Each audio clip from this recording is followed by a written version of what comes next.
తెలుగు రాజ్యం ప్రేక్షకులకి హృదయపూర్వక స్వాగతం. నేను మీ చెల్లెగట్టు శ్రీకాంత్ కుమార్. ఈవేళ మనతో మరొక మారు గతంలో మీకు మాటిచ్చిన విధంగానే కాపు చేసి రాష్ట్ర నాయకులు గౌరవనీయులు మాన్య మహోదయులు శ్రీ ఆరేటి ప్రకాష్ గారు మన తెలుగు రాజ్యం స్టూడియోకి ఇచ్చేశారు.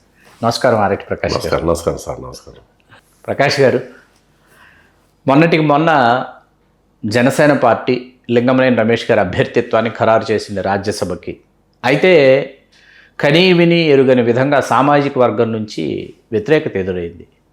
ఒక రాజకీయ పార్టీ ఒక నిర్ణయం తీసుకోవడానికి ముందు ఎన్నో ఆలోచించి ఎన్నో సమీకరణలు చేసి నిర్ణయం తీసుకుంటుంది. ఆ నిర్ణయాధికారం ఆ పార్టీ అధ్యక్షుడికి ఉంటుంది. అయితే అధ్యక్షుడి నిర్ణయాన్ని తప్పుబట్టే విధంగా సామాజిక వర్గం నుంచి నిరసనలు వెల్లువెత్తడాన్ని మీరు కాపు చేసి రాష్ట్ర నాయకుడిగా ఏ విధంగా విశ్లేషిస్తారు? తెలుగు రాజ్యం ప్రేక్షకులందరికీ కూడా హృదయపూర్వక నమస్కారం.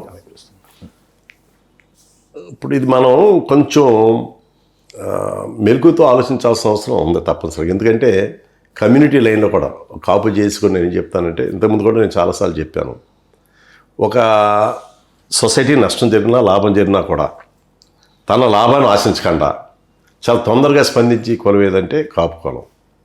అది ఉద్రేకం వాళ్ళ కానివ్వండి, లేకపోతే తొందరపాటు ఆలోచన కానివ్వండి, లేకపోతే ఆ జరిగే దాంట్లో అన్యాయం జరుగుతుంది అనేది ముందుగా చెప్పాలనే ఆతృత, కానీ ఏదైనా దాని జరుగుతుంది. పవన్ కళ్యాణ్ గారు ఓ రాజకీయ పార్టీ పెట్టుకున్నారు. ఆయన ఐడియాలజీ సంబంధించి రకరకాలుగా ఆయన ఆలోచనలు చేసుకుంటూ వచ్చి ఒక క్లారిటీకి వస్తున్నారు.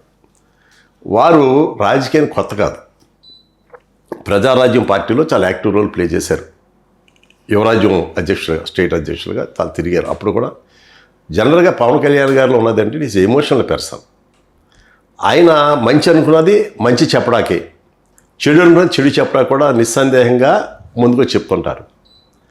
ప్రజారాజ్యం పార్టీలో జరిగిన అది ఏ కారణంగా లెక్కేసినా అది అర్థంతరంగా ముగిసిన కథ. అది ఒక మంచి ముగింపు కాకుండా ముగిసిపోయింది. దాని నుంచి వచ్చిన ఆవేశం కానివ్వండి, ఆవేదన కానివ్వండి, ధర్మలా ఈయన సొసైటీకి ఏదో చేయాలి, లేకపోతే రాజకీయాల్లో మనం ఏదో మార్పు తీసుకురావాలని ఆలోచనతో మాత్రం గ్యారెంటీకి వచ్చి ఉంటారు ఆయన.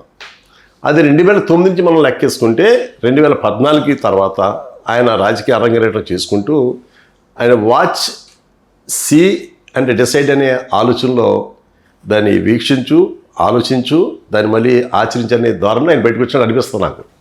14లో ఆయన మీరు చూస్తే రాజకీయ అధికారం కావాలని ఆయన అప్పుడు కావాలంటే అప్పుడు కూడా ఇదే కూటమి నడిచింది, బీజేపీ, తెలుగుదేశం, జనసేన సపోర్ట్ తోటి. అప్పుడు ఆ రెండు పార్టీలు కూటమి ఏర్పడినప్పుడు జనసేన కూడా న్యాచురల్గానే భాగస్వామి ఇచ్చేవాళ్ళు. అప్పుడే ఆయన ఆ రోజున రాజకీయ అధికారానికి వచ్చుంటే ఆలోచన బాగుంటాయని చెప్పి కొంతసేపు చెప్తారు. అంటే ముఖ్యంగా ఒక సామాజిక వర్గంలో ఎక్కువ మంది ఆలోచింటే అప్పుడే మనోడు ఇలా వచ్చుంటే బాగుంటుంది కదా మన ఆయన అనుకోవడం. ఆయన అందరూ రాజకీయ నాయకుడు కాకుండా మన ఆయన అడాప్ట్ చేసుకోవడం వచ్చిన ప్రమాదం కొంత ఎక్కువ ఉంది ఇందులో. దాంట్లో ఇంకో ఆలోచన మనం చేసినట్టు అయితే ఆయన 14లో ఉన్న పరిస్థితులు బేరేజీ వేసుకుని అప్పుడున్న పరిస్థితుల్లో జగన్ గారు చాలా టాప్ పొజిషన్లో ఉన్నాడు. చెప్పాలంటే మీరు 12లో కొన్ని 17 అసెంబ్లీ కాన్స్టిట్యూన్సీ ఎలక్షన్ జరిగినప్పుడు 15 చోట్ల జగన్ గారు గెలిచారు, 2 చోట్ల కాంగ్రెస్ గెలిచింది, 2 చోట్ల రామచంద్రపురం అండ్ నర్సాపురం. అది కారణాలు ఏదైనా దే బోత్ ఆర్ కాపుస్. తోట త్రిమూర్తులు గారు, సుబ్బారెడ్డి గారు. సరే, కమ్యూనిటీ పక్కన అంటే అతి కష్టంగా ఇద్దరు. మిగిలిన 15 చోట్లలోనూ 10 చోట్ల అధికార కాంగ్రెస్ పార్టీ కానీ అపోజిషన్ తెలుగుదేశం పార్టీకి డిపాజిట్లు రాలా. అంటే ఆయన ఎంత ఉధృతంగా ఉన్నాడో చూడండి. ఆ స్థాయి నుంచి 14 ఎలక్షన్ వచ్చేటప్పటికి మారిన వాతావరణం అంతా చూసుకుంటే మీరు 2022 తర్వాత చంద్రబాబు నాయుడు గారు పాదయాత్ర చేశారు. అది పాదయాత్ర నేను కామెంట్ చేయను, కానీ చాలా సామాన్యంగా జరిగింది. ఇప్పుడు లోకేష్ గారు పాదయాత్ర చూసాం, రాజశేఖర్ గారు చూసాం, జగన్ గారు చూసాం, చాలా ఉత్తేజంగా చాలా పెద్ద హడావిడిగా అంతా జరిగింది. కానీ చంద్రబాబు నాయుడు గారి పాత్ర చాలా సాదాసీదాగా జరిగింది. చంద్రయాన్, దాని పేరు చంద్రయాన్. దానికి అర్థం ఏంటంటే అప్పుడు చంద్రబాబు నాయుడు గారు చాలా లో ప్రొఫైల్ ఉండే పరిస్థితి వచ్చింది. రాజకీయంగా లెక్కెత్తే ఒక పక్కన 12లో జరిగిన ఎలక్షన్లో జగన్ ఎక్కడికి వెళ్ళిపోయాడు. 12 ఉప ఎన్నికల్లోను అక్కడ అదే టైంలో జగన్ గారు చూస్తుంటే ఉధృతంగా ఉంది. ఆయన ఎక్కడికి వచ్చేస్తారు, జగన్మోహన్ రెడ్డి గారు వచ్చేస్తారు. అటువంటి స్థితిలో ఆయన రిలెంట్లెస్గా పాదయాత్ర చేస్తూ ఒంటరిగా అలా నడుచుకుంటూ చూస్తే 14లో జరిగిన మార్పుల వల్ల అది చంద్రబాబు గారి యొక్క విజనరీ కానివ్వండి, లేకపోతే ఆయన రాజకీయంగా అనుభవం కానివ్వండి, లేకపోతే అప్పుడున్న పరిస్థితులు, రాష్ట్రం విడిపోయిన పరిస్థితుల్లో ఒక మెచ్యూరిటీ ఉన్న నాయకుడు కావాలని ప్రజలు భావించడం వల్ల కానివ్వండి, మోడీ నాయకత్వం అప్పుడే ఉధృతంగా వస్తున్న పరిస్థితులు కానివ్వండి, అన్నింటికీ మించి పవన్ కళ్యాణ్ అన్కండిషన్గా బయట ఉండి ఈరోజు మనకి ఇది అవసరం చెప్పి ఆయన సపోర్ట్ చేయడం కూడా పెద్ద కారణంగా తీసుకుంటే అతి కష్టంగా 1.5% తేడాతోటి చంద్రబాబు నాయుడు గారు సీఎం అవడం జరిగింది. ఆ పరిస్థితిని చూసుకుంటే తర్వాత 19కి వచ్చేటప్పటికి మారిన స్థితిలో పవన్ కళ్యాణ్ గారు ఊహించిన సొసైటీ ఏర్పడలేదు. లేకపోతే మోడీ నాయకత్వాన్ని పవన్ కళ్యాణ్ గారు చంద్రబాబు గారు మోడీ గారు అంటే ఎక్కువ అభిమానం, ఎక్కువ ఇష్టత ఎక్స్పెక్ట్ చేశారు. ఆయన విధానాలు బాగున్నాయి, దేశానికి అటువంటి నాయకుడు కావాలనుకుని ఈయన కూడా బయటకు వచ్చేసి ఒంటరిగా పోరాటం జరిగింది. అది చేదు అనుభవం వచ్చింది. 19లో చేదు అనుభవం చూసుకున్న తర్వాత మళ్ళీ 24 వచ్చేసరికి కూటమి కట్టి జగన్ పరిపాలన మనం చూసిన తర్వాత ఇటువంటి పరిపాలన వల్ల రాష్ట్రానికి చాలా ఎక్కువ నష్టం జరుగుతుంది. ముక్త జగన్ లేని ఆంధ్ర రాష్ట్రం కావాలని చెప్పి ఒకే ఒక సూత్రం, ఈ లాభ నష్టాల గురించి ఆలోచించాలి. అనుకోవడం సొసైటీకి, ఆంధ్రప్రదేశ్కి చంద్రబాబు గారు ఎక్కువ న్యాయం జరుగుతున్న ఆలోచనతో మాత్రమే ఆయన చేశారు. ఎంత సాహసం చేశారంటే ఆయనకు వచ్చిన సీట్లు తగ్గించుకున్నారు. ముందని కూడా 24 సీట్లు ఆయనకు వచ్చినట్టు, బయట 3 సీట్లు తగ్గించుకుని బీజేపీకి 3 సీట్లు ఎక్స్ట్రా ఇచ్చినట్టు, 3 ఎంపీలు వస్తే ఒక ఎంపీ తగ్గించుకుని, మనకు తెలుసు అనకాపల్లికి ఎంపీ తగ్గించుకుని 2 ఎంపీలు తీసుకుని, అంటే ఆయన తగ్గించుకుంటూ వచ్చి బద్దలు కాకినాడు తగ్గించుకుంటూ వచ్చి కూటమి నెగ్గాలి. జగన్ ఒక అరాజక పాలన లేకపోతే అవినీతి పాలన అంత అవ్వాలని మెయిన్ పెట్టుకున్నారు ఆయన. ఈ మధ్యలో మనం చూసినట్టయితే 19-24 మధ్యన ఎపిసోడ్ చూస్తే అప్పుడు కాపు కమ్యూనిటీలో ఉన్న ఉద్రేకత కానీ పోరాట పట్టం కానీ స్పష్టంగా కనిపించింది. సొసైటీలో ఎవరో జగన్మోహన్ రెడ్డికి వ్యతిరేకంగా లేని స్థితిలో కాపు కమ్యూనిటీ, ముఖ్యంగా youth, the followers of Pawan Kalyan చాలా పొరపాటు ఉన్నా వాళ్ళు రోడ్డెక్కారు. రాజకీయ స్థానిక సంస్థల్లో తెలుగుదేశం పార్టీ పోటీ చేయలేని స్థితిలో ఉన్నప్పుడు కూడా వీళ్ళు అక్కడక్కడ పోటీ చేశారు, మేము ఉన్నామని చూపించారు. చాలా విషయాల్లో పోరాట పట్టంతో ముందుకొచ్చారు. దానికి అంతనికి వెనకాల ఉండి నడిపించింది ఎవరంటే పవన్ కళ్యాణ్ గారి యొక్క సెలబ్రిటీ స్టేటస్, ఆయన నాయకత్వం, ఆయన ఆలోచన ధోరణి, ఆయన ఆచరించే ఆయన ఉన్నాడు కాబట్టి ధైర్యంతో కాపు యువత అంతా కూడా ఒక సామాజిక వర్గం ముందు ఉవ్వెత్తుగా వచ్చి అప్పుడున్న ప్రభుత్వాన్ని వ్యతిరేకంగా నిలబడగలిగింది. అదే పరిణామాలు 24 ఎన్నికల్లో చంద్రబాబు నాయుడు గారు నెగ్గడానికి కానీ కూటమి ఏర్పాటు కానీ ఇవన్నీ చాలా దోహదం చేసినాయి. ఇప్పుడు 24 ఎన్నికల తర్వాత మనం ఆలోచన చేస్తే సహజంగా మనం బయట నుంచి చూసినప్పుడు ఇదెలా ఎందుకు చేయలేదు అనుకుంటాం. కానీ వాళ్ళకుండి ఒత్తిళ్ళు, వాళ్ళకుండి సామాజిక కూర్పులు, వాళ్ళకుండి ఆలోచనలు లెక్కేసినప్పుడు వారు తీసుకున్న నిర్ణయం కరెక్టా లేదనేది ఆయన కోణంలో మనం చూడాలంటాను. బయట నుంచి చూసి ఇది కరెక్ట్ ఇది కాదంటే, ఇప్పుడు నేను కాపు జేఏసీగా నేను కూడా ఏం చెప్తానంటే, ఇవాళ కాపు కమ్యూనిటీ చాలా పెద్ద కమ్యూనిటీ, సంఖ్యాపరంగా 1 కోటి మంది జనాభా ఉన్న కమ్యూనిటీ, 18 to 20% ఉంటారు ఆంధ్ర రాష్ట్రంలో. ఇంత పెద్ద కమ్యూనిటీకి నిజంగా న్యాయం జరుగుతుందంటే అన్ని రంగాల్లో చాలా అన్యాయం జరుగుతుంది. ఏ విధంగా అంటే ఇప్పుడు మాకేదో చంద్రబాబు నాయుడు గారు ఈడబ్ల్యూఎస్ మంచి మనసుతోటి ఇచ్చి ఆయన 19లో ఒక యాక్ట్ చేసి, యాక్ట్ 14/19 చేసి దాన్ని అమలు చేస్తూ జియో 45 8/3/2019 ఒక జియో కూడా ఇచ్చి, గెజిట్ పబ్లికేషన్ అయిపోయింది జియో కూడా ఇచ్చి, అది అమలు చేయకుండా జగన్ గారికి అటకెక్కిస్తే ఇప్పుడు మళ్ళీ చంద్రబాబు వచ్చి 2 years అయిన తర్వాత ఈ గవర్నమెంట్, కూటమి గవర్నమెంట్ ఈరోజు కూడా దాన్ని అమలు చేయలేదు. నిజంగా మాకు మనస్తాపం ఉంది. దాంట్లో మేము పవన్ కళ్యాణ్ గారిని ఏం కోరుకున్నామంటే, అందులో ఈయన ప్రమేయం అందులో లేదు, కానీ కూటమిలో ఉన్నారు కాబట్టి పవన్ కళ్యాణ్ గారు అనేక మంది అనేక రకాలుగా సహాయం చేస్తున్నారు కాబట్టి ఆయన కాపుకు సామాజిక వర్గంగా ఆయన మేము అంటగట్టట్లేదు. ఆయన ఒక రాజకీయ నాయకుడిగా, డిప్యూటీ సీఎంగా ఆయన మాట చెల్లుబాటు అవుతుంది కాబట్టి 20% జనాభా ఉన్న కాపు కమ్యూనిటీని ఒక కమ్యూనిటీగా చూడకండి, కులముద్ర వేయకండి. 20% జనాభాగా చూసి ఈ ప్రజలు కూడా బాగుంటే బాగుంటుందని ఆలోచన చేస్తే మాకు కూడా న్యాయం జరుగుతుంది. కూడా ఆయన మాట చెప్పడం నాకు ఉపయోగపడుతుంది కాదు మేము చెప్తున్నాం. ఇక్కడ ఇది చాలా ఎందుకు చెప్తున్నాను నేను, లింగంనేని గారి విషయం వచ్చేటప్పటికి ఏంటంటే, ఇప్పుడు లింగంనేని గారికి ఎవరు, ఇప్పుడు అమ్మాయినికి ఎవరు, ఇప్పుడు ఎవరికి ఇస్తే బాగుంటుంది క్వశ్చనే కదా. ఇప్పుడు కాపులకి ఇవ్వాలి, ఏ కాపుకి ఇస్తే బాగుంటుంది క్వశ్చనే కదా.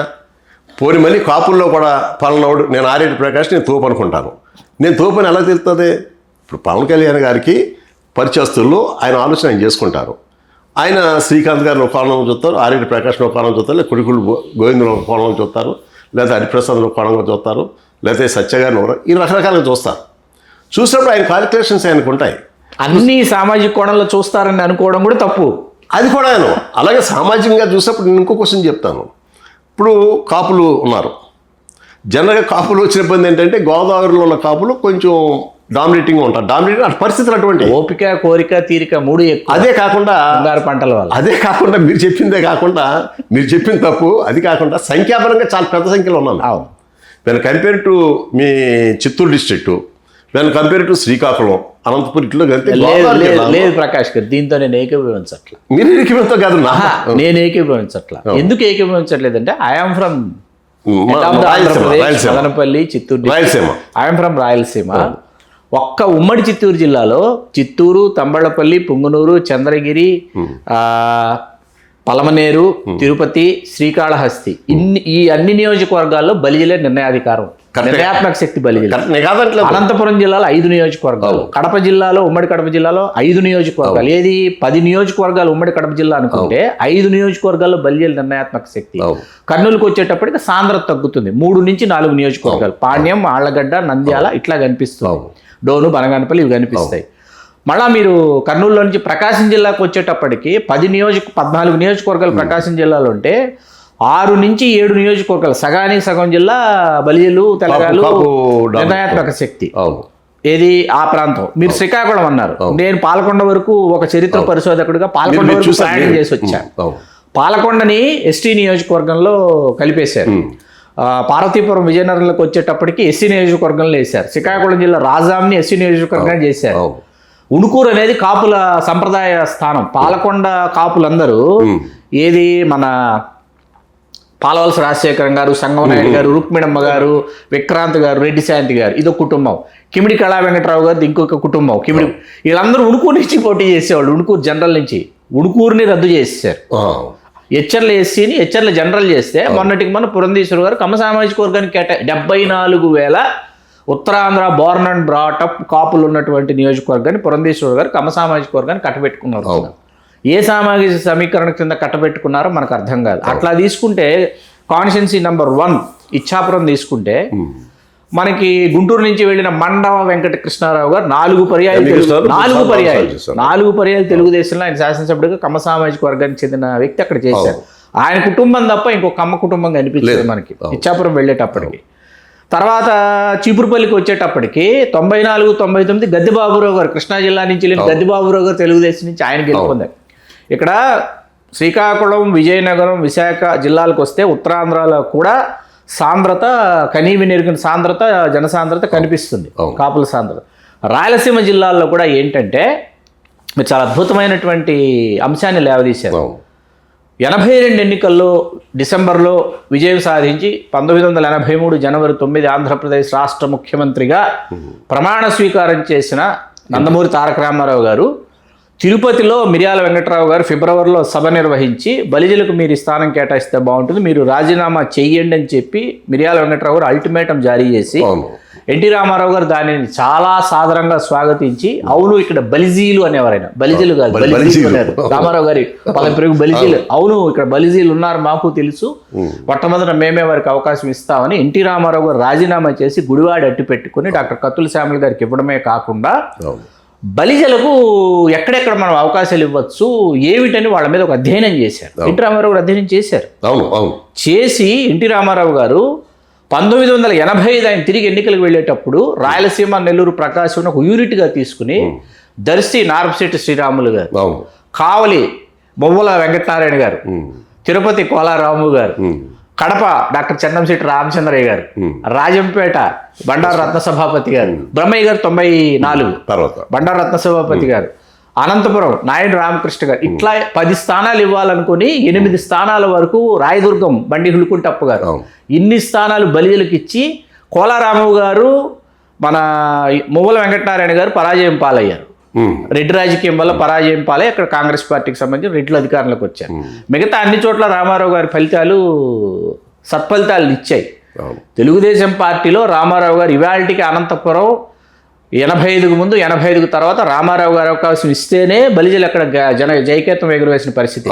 చంద్రబాబు నాయుడు గారు కూడా 2 సార్లు అవకాశం ఇచ్చారు. 2009, 2012 ఉప ఎన్నిక ఓడిపోయే సమయంలో మహాలక్ష్మి శ్రీనివాసులు గారికి అవకాశం ఇచ్చి గెలిచే 2014లో నాకు అవకాశం ఇవ్వకుండా వైకుంఠం ప్రభాకర్ చౌదరి గారికి అవకాశం ఇచ్చారని ఆయన వైకాపాలోకి వెళ్ళిపోవడం జరిగింది. ఇప్పుడు మీరు ఇందాక ఒక అత్యద్భుతమైనటువంటి విషయం చెప్పారు. అదేంటంటే 18-20% మధ్య ఈ సామాజిక వర్గం ఉంది అన్న విషయం మనకు జస్టిస్ మంజునాథ కమిషన్ ఏదైతుందో ఆ నివేదిక ఎవరు చూశారో ఎవరు చూడాలో తెలియదు, కానీ ఇన్సైడ్ సోర్స్ ఆధారంగా జస్టిస్ మంజునాథ గారు నివేదించినటువంటి కమిటీలో ఉత్తరాంధ్ర కాపులు, ఎందుకంటే వాళ్ళు వెనుకబడిన తరగతుల్లో ఉన్నారు కాబట్టి వాళ్ళు కాకుండా బలిజలు, తెలగాలు, కాపులు అనేటటువంటి వాళ్ళు జస్టిస్ మంజునాథ కమిషన్ నివేదిక ఆధారంగా 21.5% ఉన్నారన్న నివేదిక చంద్రబాబు నాయుడు గారి దగ్గర ఉంది. ఓకే, అంటే హీ నోస్, అవును, చంద్రబాబు నాయుడు గారికి తెలుసు. అవును. అయితే 2024 ఎన్నికల్లో చంద్రబాబు నాయుడు గారు ఎక్కడో ఉత్తరాంధ్రలో వెనుకబడిన తరగతుల్లో ఉంటారు కాబట్టి విజయనగరం కలిసి అప్పలనాయుడు గారికి కేటాయించి మిగతా స్థానాలు ఆ పైనుంచి చివరి వరకు ఒక్కటంటే ఒక్క స్థానం సామాజిక వర్గానికి కేటాయించకుండా జనసేన ఖాతాలో వేసి బందరు తీసుకోండి, కాకినాడ తీసుకోండి. బందరు, కాకినాడ సంప్రదాయంగా కాపుల స్థానాలు ఆయన కొత్తగా ఇచ్చేది కాదు. ఆయన సంప్రదాయంగా వచ్చే రాజంపేట నియోజకవర్గాన్ని లేకుండా చేశారు. కిరణ్ కుమార్ రెడ్డి గారికి అవకాశం ఇచ్చారు. కిరణ్ కుమార్ రెడ్డి గారు కాకుండా భాజపాలో సాయి ప్రతాప్ గారు అల్లుడు సాయి లోకేష్ గారు, వసంత సాయి లోకేష్ గారు పోటీ చేస్తుంటే 2.5 లక్షల పైచీలకు ఆధిక్యత వసంత సాయి లోకేష్ కూడా గెలిచేవారు. రాజంపేట శాసనసభ్యుడిగా పోటీ చేసిన సుగవాసి బాలసుబ్రహ్మణ్యం గారు గెలిచేవారు. రాయచోటి మడ్డిపల్లి కుటుంబం నుంచి వచ్చారు, రాంప్రసాద్ రెడ్డి గారికి ఇవ్వాలి. రాయచోటి నుంచి సుగవాసి బాలసుబ్రహ్మణ్యం గారిని తీసుకొచ్చి స్థానికేతరుని రాజంపేటలో పోటీ చేయించి బత్యాల రంగరాయలు గారిని అక్కడ పక్కన పెట్టేశారు. పూర్తిగా అది పక్కన పెట్టడానికి లోకేష్ గారు ఆయన కారణాలు ఆయన చెప్పారు. అవి ఇప్పుడు మనం ఆన్ కెమెరా మనం మాట్లాడేటట్టు కావు.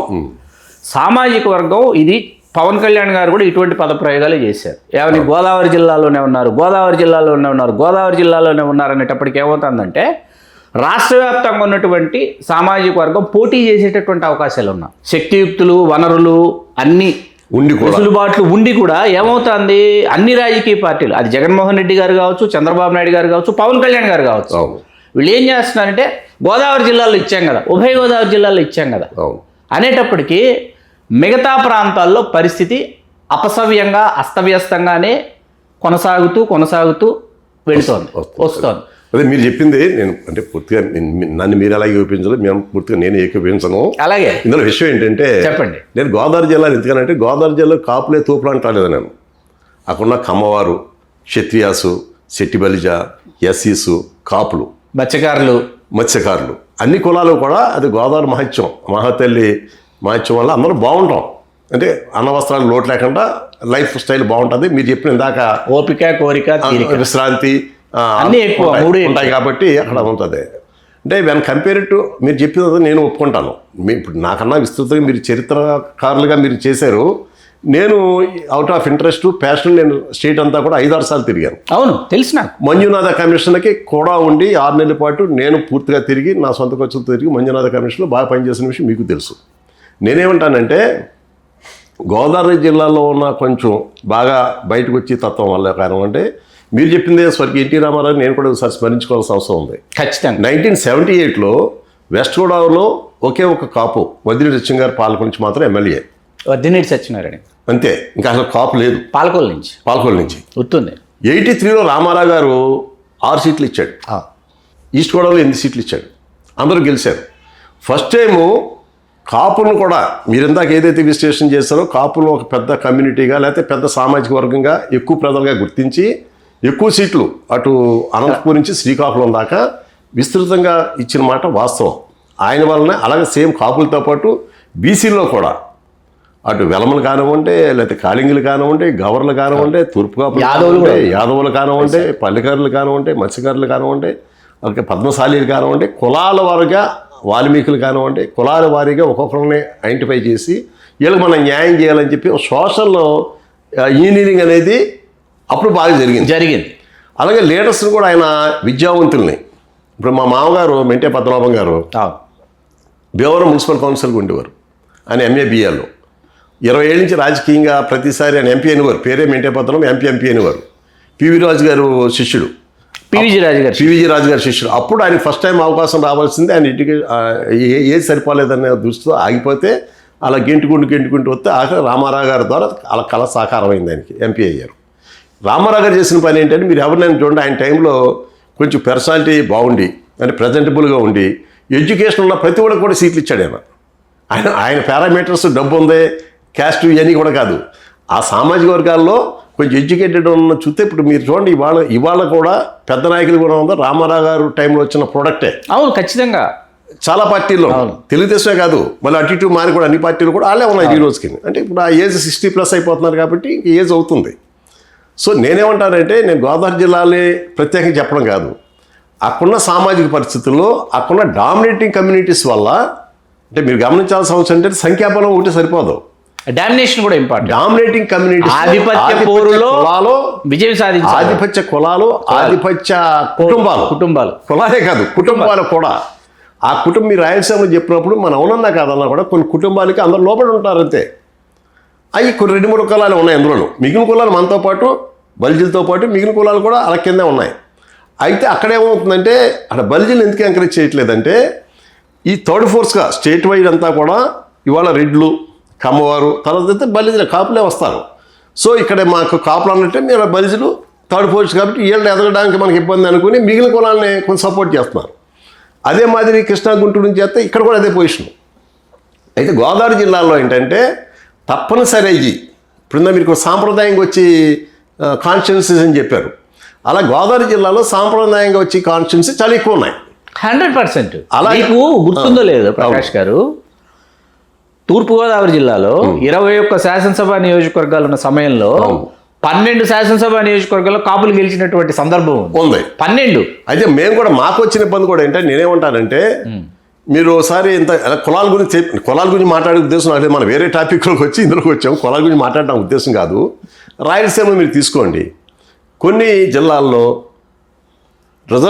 రిజర్వ్డ్కి ఇచ్చిన కాన్స్టిట్యున్సీ తప్ప మిగిలిన చోట రెడ్లే ఉంటారు, బోత్ పార్టీస్. కృష్ణా గుంటూరు ప్రకాశం కూడా కమ్మవారు ఉంటారు ఎక్కువ. ఖచ్చితంగా ఉండాలి. మరి గోదావరి జిల్లా నుంచి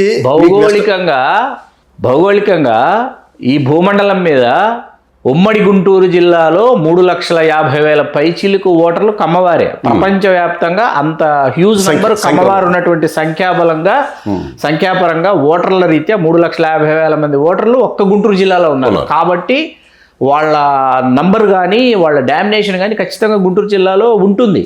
ఇప్పటికీ 25 మంది ఒక్క గుంటూరు జిల్లా నుంచి 25 మంది కమ్మవారు రాజ్యసభకి లింగంనేని రమేష్ గారితో పాటు నామినేట్ చేయబడిన వాళ్ళు 25 మంది.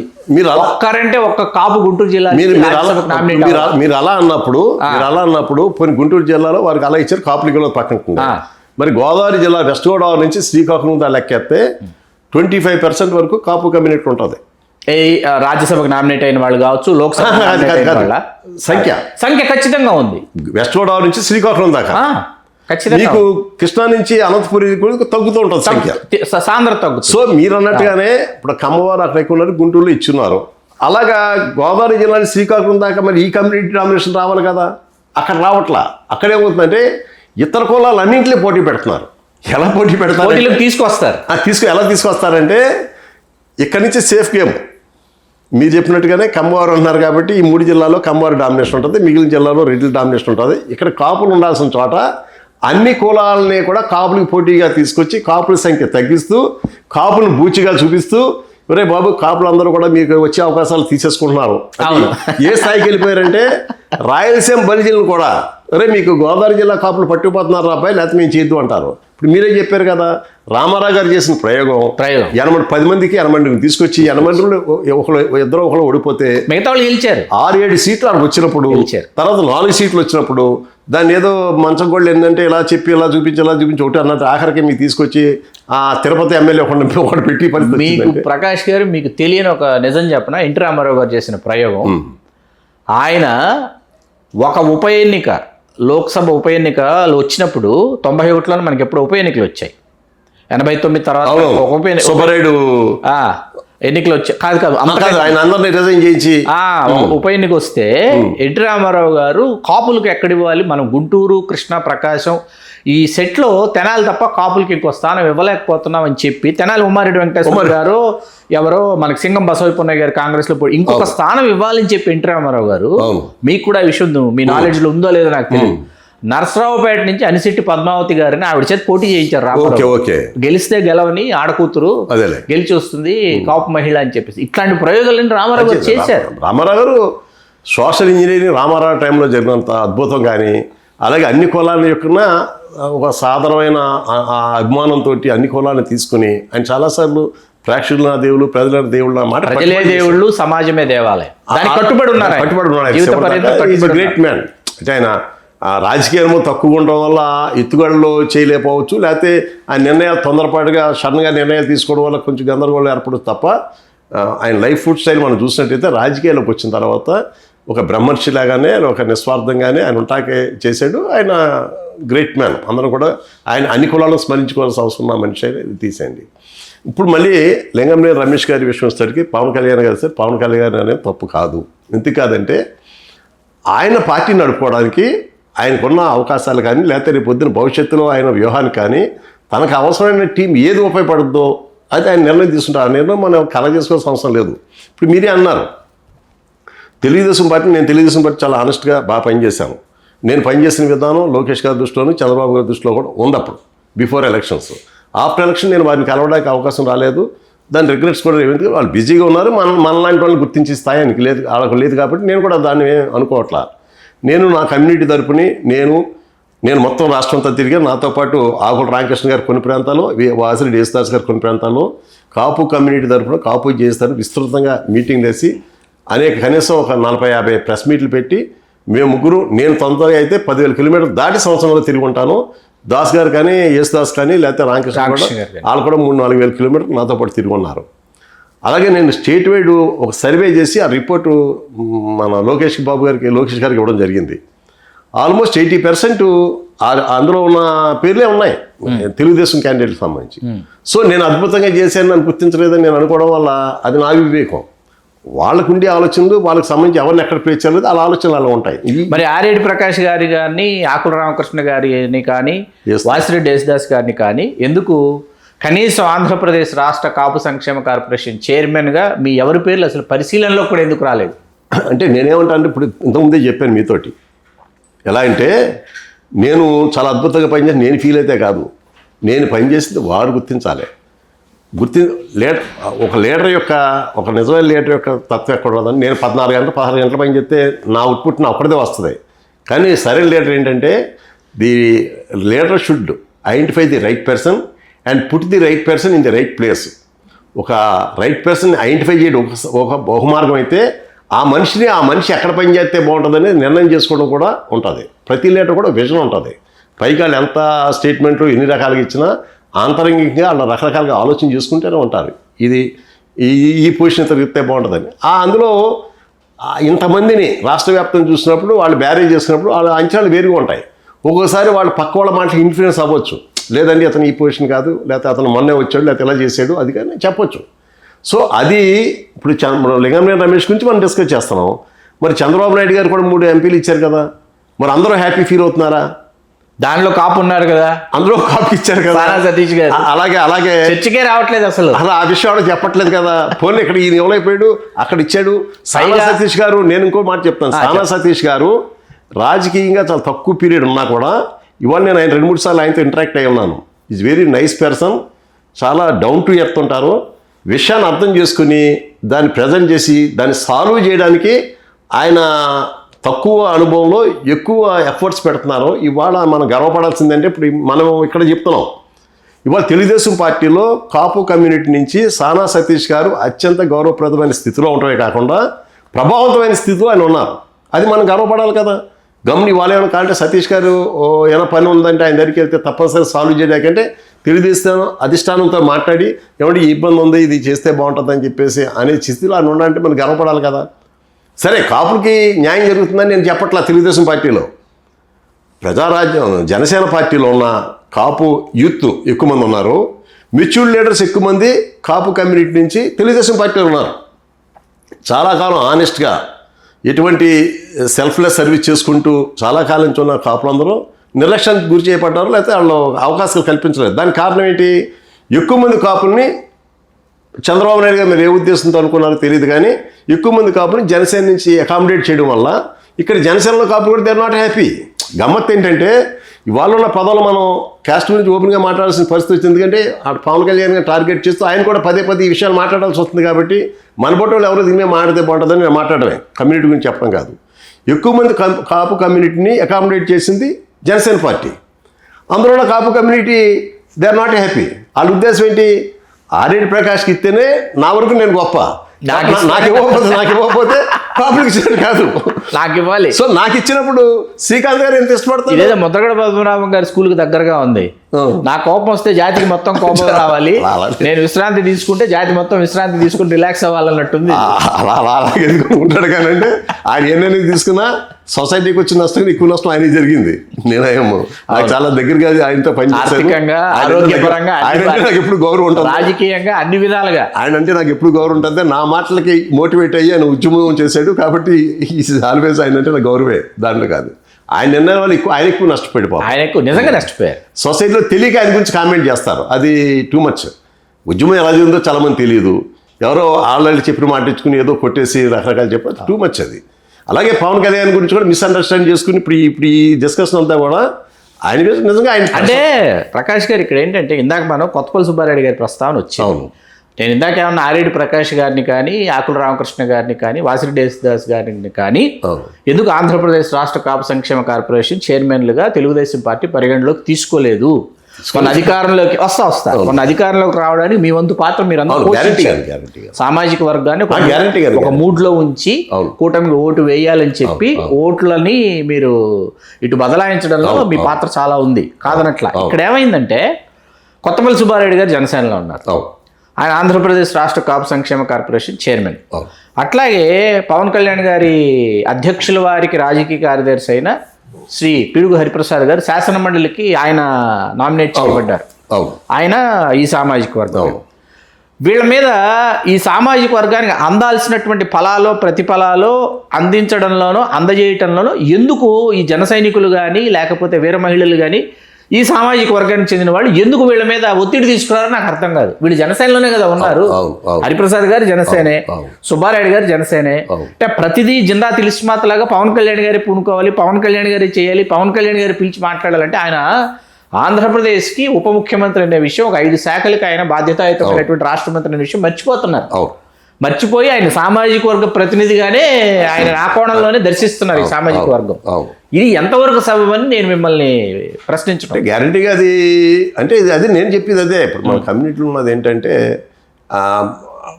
దీర్ఘకాలికంగా అంటే వాస్తవ పరిస్థితుల్లో ఆలోచించకుండా తొందరపాటుగా మనం ఏదేదో అనుకోవడం వల్ల వచ్చిన నష్టం ఇది. ఇప్పుడు మనం అవునన్నా కాదని నేను కూడా డిఫరెంట్గా పవన్ కళ్యాణ్ గారి విధానాలని విభేదించి చాలాసార్లు నేను మాట్లాడిన ఇది ఉంది. ఇప్పుడు కూడా సైద్ధాంతికంగా విభేదించాలి, ఇప్పుడు కూడా చెప్తాను. ఎందుకంటే is great celebrity, political leader వేరు. అది ఆ ట్రాన్స్ఫార్మేషన్లో చాలా అవసరం. అది ఆయన ఏంటంటే సెలబ్రిటీ స్టేటస్ వల్ల లేకపోతే నేను కొంచెం ఆర్థికంగా నిలబడితేనే కదా నేను చేయగలను అనే ధోరణిలో ఫస్ట్ నుంచి ఆయన ఉన్నారు. సో ఆయనకుండి రిస్ట్రిక్షన్స్, ఆయనకుండి లిమిటేషన్స్ ఆయనకు ఉంటాయి. ఇప్పుడు చంద్రబాబు నాయుడు గారు సీఎంగా ఉన్నారు, ఇప్పుడు ఆయన అన్నీ చేసేలేరు కదా, ఆయన లిమిటేషన్స్ ఆయనకు ఉన్నాయి కదా. ఇప్పుడు అలాగే డిప్యూటీ సీఎంకి లిమిటేషన్స్ ఉంటాయి, కమ్యూనిటీగా ఉండే లిమిటేషన్స్ ఉన్నాయి. ఆయన ఒక పార్టీ పెట్టుకున్నాడు, పార్టీలో అందరినీ ఆదరిస్తున్నప్పుడు మనం అవునన్నా కాదన్నా ఆయన ఒప్పుకోకపోయినా మెజారిటీ ఒక సామాజిక వర్గం ఆయన బ్యాక్ చేస్తున్న విషయం సొసైటీకి తెలుసు, ఆయనకి తెలుసు. ఆయన వచ్చి నేనని కార్డెట్కి తిరగాల్సిన పని ఆయనకి లేదు. ఆయన వరకు ఎంతవరకు ఎవరిలాగే అకామిడేట్ చేయాలనేది చేసుకుంటూ ఇతర కోళ్ళని ఎంతవరకు కలుపుకోవాలనేది విశ్వ ప్రయత్నం చేసుకున్నాడు ఆయన కూడా. ఇప్పుడు తెలుగుదేశం పార్టీ ఉంది, లేదా వైసీపీ ఉంది, మీరు ఏ కులంలో కావాలో 1000 మంది 100 లక్షల మంది మీకు దొరుకుతారు. ఈ పార్టీకి వచ్చేటప్పటికి ఇతర కులాన్ని ఎదుర్కోవాల్సి వస్తుంది. అద్భుతమైన విశ్లేషణ. సో దీనివల్ల ఏమవుతుంది, అందరూ వీళ్ళే ఉన్నారు కాబట్టి ఒక సామాజిక వర్గంలో ఇతరులు వస్తుంటే వీళ్ళకేమో మన అవకాశాలు పోతానని భయం వీళ్ళకి పట్టుకుంటుంది. ఈ భయంతో ఏం చేస్తారు, ఒత్తిడి ఆయన మీద చేస్తున్నారు. ఆ ఒత్తిడితో ఆయన చేయాల్సిన పని కూడా చేయలేని స్థితికి కన్ఫ్యూజన్కి ఆయన వెళ్ళే పరిస్థితి కూడా వస్తుంది. అంటే ఇందులో పరిస్థితి ఏంటంటే నేను అబ్జర్వ్ చేస్తుంది, మీరు అన్ని దానికి ఒక క్వశ్చన్, ఒక నా ఆలోచన ఏంటంటే జనసేన పార్టీ అవునన్నా కాదన్నా this is the brain child of Pawan Kalyan. Telugu Desam party అలా కాదు. వైసీపీ జగన్ గారు పెట్టినా కూడా దానికి ఆరిజిన్ అది కాదు. అంతకుముందు వాళ్ళ నాన్న లెగసీ అంతా నడుస్తుంది. ఆయన ఆల్రెడీ ఒక జాతీయ పార్టీ ఎంపీకి ఎన్నికయ్యి బయటకు వచ్చాడు 4 ఏళ్ళ వేరే విషయం. ఇక్కడికి వచ్చేటప్పటికి ప్రజారాజ్యం పార్టీ ఉందని అన్నాను, అది మంచి ముగింపుకి వెళ్ళలేదు కాబట్టి ఆ చేదు అనుభవం నుంచి మళ్ళీ ఇది పురుడు పోసుకుంది. సో ఈయన బ్యాలెన్స్ చేసుకోవడం చాలా కష్టమైన విషయం ముందు మనం గమనించాల్సి అంటాను. ఇప్పుడు మీరు గమనించండి, చిరంజీవి గారిని నమ్మి ప్రజారాజ్యం పార్టీలో స్టాల్వర్డ్స్ వచ్చారు. చాలామంది రాజకీయం అక్కడ ముగిసిపోయింది మనం గమనిస్తే, ఓపెన్గా మాట్లాడుకుంటే. కొందరు అనుకోని వ్యక్తులు, కొందరు రాజకీయం ఎగిసిపట్టి బయటకు వచ్చారు. అంటే వాళ్ళు ఏది కాని వాళ్ళు లీడర్స్ అయ్యారు కొందరు. పెద్ద పెద్ద లీడర్స్ చాలా వాళ్ళ రాజకీయ జీవితం ముగిసిపోయింది. సో ఈ అనుభవాల నుంచి ఈయన తీసుకుని కొత్త పార్టీ పెట్టినప్పుడు వాచ్ అండ్ సీ అనే ఆలోచనతో 14లో ఆయన ఏం చేయలేదు. 19 వచ్చి మనం ఒక ఎక్స్పెరిమెంట్ చేద్దామని బయటకు వస్తే ఫెయిల్ అయ్యాను. సో 24 దానికి ఆప్షన్ లేదు. కంటిన్యూ చేయాలంటే ఏదో నిర్ణయం తీసుకోవాలి. ఇదంతా జన సైనికులు కానీ వీర మహిళలు కానీ ఆ కాలంలో ఆలోచించాలి కదా అంటాను నేను. ఇప్పుడు నేను బయట ఉన్నాను, నేను తెలుగుదేశం పార్టీ కార్యకర్తనే, తెలుగుదేశం పార్టీ కోసం ఏదైనా చేయడం సిద్ధపడి ఉన్నాను. ఈరోజు నేను తెలుగుదేశం పార్టీకి ఉన్నాను. జనసేన కూటమిలో పార్టీ కాబట్టి ఎక్కువ మాట్లాడాల్సి వస్తుంది. మన బీజేపీ గురించి ఎందుకు మాట్లాడే, BJP is a matured party, దానికి సిస్టమ్ ఉంది, అదొక ఇన్స్టిట్యూషన్. దానికి బ్యాకింగ్ చేయడానికి మనకు ఎవరికి తెలియని రహస్యం ఏంటంటే, దాన్ని బ్యాకింగ్ చేయడానికి ఆర్ఎస్ఎస్ అనే పేరు మీద ప్రతి క్షణం కూడా ఏం జరుగుతుందో అబ్జర్వ్ చేస్తూ ఇది కాదు అని డైరెక్ట్ చేయడానికి ఒక విధానం ఉంది. ఈ పార్టీలో అది లేదు. ఈ పార్టీలో కర్త కర్మ క్రియ అంతా కూడా ఆయనే అయిపోయాడు. ప్రతి చిన్న విషయాన్ని ఆయనే ఎత్తుకుని చేసుకోవాల్సిన పరిస్థితి ఒత్తిడి పడుతున్నాడు ఆయన. దానికి కొంచెం థింక్ ట్యాంక్ లాంటిది సరైంది అది ఏర్పడలేదేమో నేను అనుకుంటాను ఒకటి. రెండోది, ఆయన సెలబ్రిటీగా ఉండటం వల్ల ఎక్కువసార్లు అప్రోచబుల్ కాదు, ఈజీ యాక్సెసిబుల్ కాదు, అసలు ఈ అప్రోచబుల్ కాదు, యాక్సెసిబుల్ కాదు. పోనీ అది పక్కన పెడితే తెలుగుదేశం పార్టీ చాలా 50 ఏళ్ళ నుంచి 83 నుంచి అంటే 44 ఏళ్ళ నుంచి ఉంది కదా, 44 years ఇండస్ట్రీ ఉంది కదా. మరి ఇవాళ అది కూడా యాక్సెసిబుల్ ఉందా? ఇప్పుడు సీఎం గారిని ఎవరైనా కలగలుగుతున్నారా? లోకేష్ గారిని ఎవరైనా నేను కలవలేకపోయాను. అంతకుముందు అదేంటి ప్రకాష్ గారు ఎనీ టైం చంద్రబాబు నాయుడు గారిని ఎనీ టైం లోకేష్ గారిని కలవగలరు అని బయట టాకు. నేను వాస్తవం చెప్తున్నాను కదా, బిఫోర్ ఎలక్షన్ చాలాసార్లు కలిసాము. ఆఫ్టర్ ఎలక్షన్ వాళ్ళ ఒత్తిడి ఉంటుంది, నేనేం తప్పంటలేదు. అంటే భద్రతా కారణాల దృష్ట్యా కూడా మీకు భద్రతే కాదు. ఇప్పుడు మన నుంచి వాళ్ళకి కానీ ఇన్పుట్స్ వస్తాయనుకుంటే దేవుడు కాలాజ్, మనం ఏమీ లేదు నిర్వికారంగా ఉంటే మన దగ్గర ఏమీ లేదన్నప్పుడు మనల్ని ఎందుకు కేకేస్తారు? ఇక్కడ కూడా అది అప్లై అవుద్ది. ఆడ క్వార్టరీ కొంత ఉంటారు, అంటే క్వార్టరీ కూడా కాదు, దగ్గరగా ఉండే మనుషుల్లోనే వాళ్ళు ఎత్తుక్కుంటారు. ఇప్పుడు నేను ఒక ఉదాహరణ చెప్తాను. చంద్రబాబు నాయుడు గారు సీఎం అయిన తర్వాత, అంటే అది చెప్పచ్చో లేదో నాకు తెలియదు కానీ, ఆయన ఆఫీసర్లు అందరినీ, ఐఏఎస్ ఆఫీసర్లు అందరినీ కూడా చూసుకొని ఓ 30 members బాగా పనిచేసి ఆనెస్ట్గా ఉన్న చూస్తే ఈ కుడ్ నాట్ ఫైండ్. అంటే వ్యవస్థ అంత దారుణంగా, అంతకుముందు అంత దారుణంగా పొల్యూట్ అయిపోయింది. కాబట్టి ఈ was forced to work with the same team. అందరూ ఏమనుకుంటాం, ఆడిని ఎందుకు మార్చేదు, వీళ్ళని ఎందుకు మార్చేదు, అతని మీద విభాగాలు ఉన్నాయి కదా అని అంటే, వాళ్ళకుండే లిమిటేషన్స్ వాళ్ళకు ఉన్నాయి. అంటే ఇంత పెద్ద వ్యవస్థలో ఇంతమంది ఐఏఎస్ ఆఫీసర్లో బాగా పనిచేసి, ఆనెస్ట్గా పనిచేసి, మంచి ఇన్పుట్స్ ఇచ్చేవాళ్ళు వీళ్ళందరూ గతంలో పనిచేశారు, బాగా పనిచేశారు. కానీ మారిన వాతావరణంలో మార్పు వచ్చేసింది. కాబట్టి ఆయన అనుకున్న మనుషులు లేని కారణంగా ఉన్న మనుషులతో చేసుకోవాల్సి వచ్చింది. ఇక్కడ కూడా అప్లై ఉంది. సో నేనేమంటాను, జన సైనికులతో నేనేమంటానంటే, మీరు బ్లైండ్గా నమ్మితే పవన్ కళ్యాణ్ అన్నప్పుడు ఆయన ఫాలో అవడమే. విభేదిస్తే బయటకు వచ్చి మీ ఆలోచన చేసుకోండి. అక్కడుండి అసంతృప్తి చెప్పడం కన్నా అక్కడుండి ఏ రీచ్లో ఆయనకి వెళ్తుందో ఆ రీచ్లో మీరు చెప్పుకోవాలి. అది రోజు పట్టవచ్చు, నెల పట్టవచ్చు, 2 నెలలు పట్టవచ్చు, అంతకుమించి ఆప్షన్ లేదు. మీరు బయటకు వచ్చి గొడవ చేయడం వల్ల మీ నాయకుడు అన్పాపులర్ అవుతున్నాడు, మీ పార్టీ అన్పాపులర్ అవుతుంది, మీ కమ్యూనిటీ కూడా అన్పాపులర్ అవుతుంది. కమ్యూనిటీని దోషంగా నిలబెట్టడం అనేది ఎవరైనా తప్పే అంటాను. నాకు ఇష్టం ఉంటే నన్ను ఎవడో నా కమ్యూనిటీ వచ్చి పనిచేయరు. మంజునాథ్ కమిషన్ తిరిగి ఎవడో చెప్పలా, పద్మనాభం గారి ఉద్యమం చేయమని ఎవడో చెప్పలా. వితౌట్ మై ప్యాషన్, నా కమ్యూనిటీకి నా అవ్వలేదా అని నేను తిరిగాను. అలాగే మీరు పవన్ కళ్యాణ్ గారు నమ్మి ఆయన అద్భుతం చేస్తే నమ్మొచ్చారు. ఆయన ఏదో చెప్తున్నారు కదా, ఇటు బాగుంటే ఫాలో ఇట్ అంతే. మనకున్న పరిస్థితుల్లో నేను సీఎం అవ్వలేను, చంద్రబాబు గారు ఏబుల్ సీఎం, ఇప్పుడున్న పరిస్థితి చక్కబెట్టగా ఆయన అవసరం ఉందని నేను చెప్పుకుంటున్నాడు. దాన్ని నమ్మితే మీరు అందరూ ఉండండి. లేదనుకోండి, మీరు తప్పుకుంటే ఆ ప్లేస్లో ఎవరైనా వస్తారు, లేకపోతే ఆయన తీసుకుంటారు అంతే. అందులో ఉండో లేదా బయటకు వచ్చో, అందులోంచి బయటకు వచ్చో. ఇప్పుడు నేను పవన్ కళ్యాణ్ గారికి నేను చేయలా, జనసేన నేను చేయాలి, ఇప్పుడు చేరలా, ఎప్పుడు ఆయన కలవలా. అప్పుడు నేను ప్రజారాజ్యంలో ఉన్నప్పుడు వారిని కలిసాను, కానీ తర్వాత ధర్మంలో ఎప్పుడు నేను కలవలా. సో ఆయన గురించి నేను మాట్లాడి ఆయన గురించి మంచి చెడ్డ విశ్లేషించాల్సిన అవసరం నాకు లేదు. కానీ బయట నుంచి చూసినప్పుడు నేను ఫీల్ అయ్యి చెప్పడం వరకు నాకు తెలుసు. సో మీరు ఆయనతో కలిసి పనిచేస్తున్నప్పుడు నచ్చనప్పుడు మీరు బయటకు వచ్చి ఆయన తిట్టడం కూడా కరెక్ట్ కాదు. విమర్శ చేయండి, ఎస్ ఈ తప్పులు జరుగుతున్నాయి, అంతేకాని ఆయన వ్యక్తిగతంగా టార్గెట్ చేయడాకో లేకపోతే వ్యక్తిగా అవమానం చేయడాకో మనకు హక్కు లేదంటాను. నేను విమర్శ చెప్తాను, గ్యారెంటీగా రేపు పొద్దున్న నేను తప్పని విభేదిస్తే నేను చెప్తాను. కూటమి కానప్పుడు నేను తెలుగుదేశం పార్టీ నాయకుడిగా ఉంటే ఆ నా ఆలోచనే చెప్తాను. వ్యక్తిగా కమ్యూనిటీ ఉంటే కమ్యూనిటీ ట్రస్ట్ మీద మాట్లాడతాను. ఇప్పుడు ఆయన ఏం మనం పొగుడో లేకపోతే చెప్పాల్సిన అవసరం లేదు. నేను కూడా జన సైనికులు వీర మహిళలు చెప్పేది ఏంటంటే, ఇప్పుడు మీరు ఇతర పార్టీలను కంపేర్ చేయండి. ఇప్పుడు లింగమనేని రమేష్కి ఇవ్వడానికి ఇంతమంది సామాజికంగా వ్యతిరేకించడం తప్పు. ఎందుకంటే అవతల లింగమనేని రమేష్ కన్నా కూడా ఇంపార్టెంట్ రోల్ సానా సతీష్ మీ కమ్యూనిటీ ఆడ ప్లే చేస్తున్నాడు. ఆయన అక్కడ ఓ బీసీకి ఇచ్చారు, ఒక కమ్మకి ఇచ్చారు. మీరు అక్కడ ఎందుకు డిస్కస్ చేయట్లేదు? తెలుగుదేశంలో అందరూ అసంతృప్తి కదా. అసలు సానా సతీష్ గారి మీద జరగాల్సిన చర్చ జరగట్లేదు. కాపుకి అవును 1.5 సంవత్సరాల కాలం ఇచ్చి అవును మరొక కాపుకో లేదా మరొక వెనుకబడిన తరగతులకో మరొక దళితుడికో తెలుగుదేశంలో అవకాశం ఇవ్వగలిగి ఉన్నప్పటికీ అవును వారు కాదని చెప్పి సానా సతీష్ గారిని మరొక మారు ఇంకొక 6 సంవత్సరాలు కొనసాగించారంటే దాని గురించి చర్చ జరగట్లేదు. చర్చ జరగట్లేదు. ఇంకోటి ఏంటంటే ఇక్కడ ఇచ్చారు తప్పు అన్నప్పుడు తెలుగుదేశం పార్టీలో నేనేమన్నానంటే ముగ్గురికి తెలుగుదేశం ఇచ్చారు కదా, అవును ఆ ముగ్గురు అర్హులు అని చెప్పేసి తెలుగుదేశం పార్టీ ముద్రేస్తుందా? ఆ ముగ్గురు బాగుంటుందని చెప్పేసి అధిష్టానం నిర్ణయం తీసుకుంది. ఇవాళ తెలుగుదేశం పార్టీలో మీరు ఆంతరికంగా మన ఎదురు బదులు మన ఆంతరికంగా మాట్లాడండి, ఎన్ని అసంతృప్తులు చెప్తారో చూడండి. మరి అలా అసంతృప్తుల ఆగ్రహ చెప్పట్లేదు, వెలుపలికి రావు, అసలు బయటకు ఎందుకు అంతర్గతంగానే జరుగుతున్నాయి. ఎందుకు చెప్పట్లేదు? ఇప్పుడు మీరు పెద్ద నాయకుల్ని చాలా పేర్లు బయటకు వచ్చినాయి కదా, ఆ నాయకుల్ని పెరసానికి వెళ్ళి మాట్లాడండి, ఎన్ని రకాలుగా విశ్లేషణ చెప్తారు. గల్లా జయదేవ్ గారు ప్రయత్నించారు, దేవినేని ఉమామహేశ్వరరావు గారు ప్రయత్నించారు, అదే సామాజిక వర్గం. టీడీ జనార్దన్ గారు, వరలరామయ్య గారు, రామ్మోహన్ గారు, కంబంపాటి రామ్మోహన్ రావు గారు కమ్మ సామాజిక వర్గమే, వల్లరామయ్య గారు దళిత సామాజిక వర్గమే.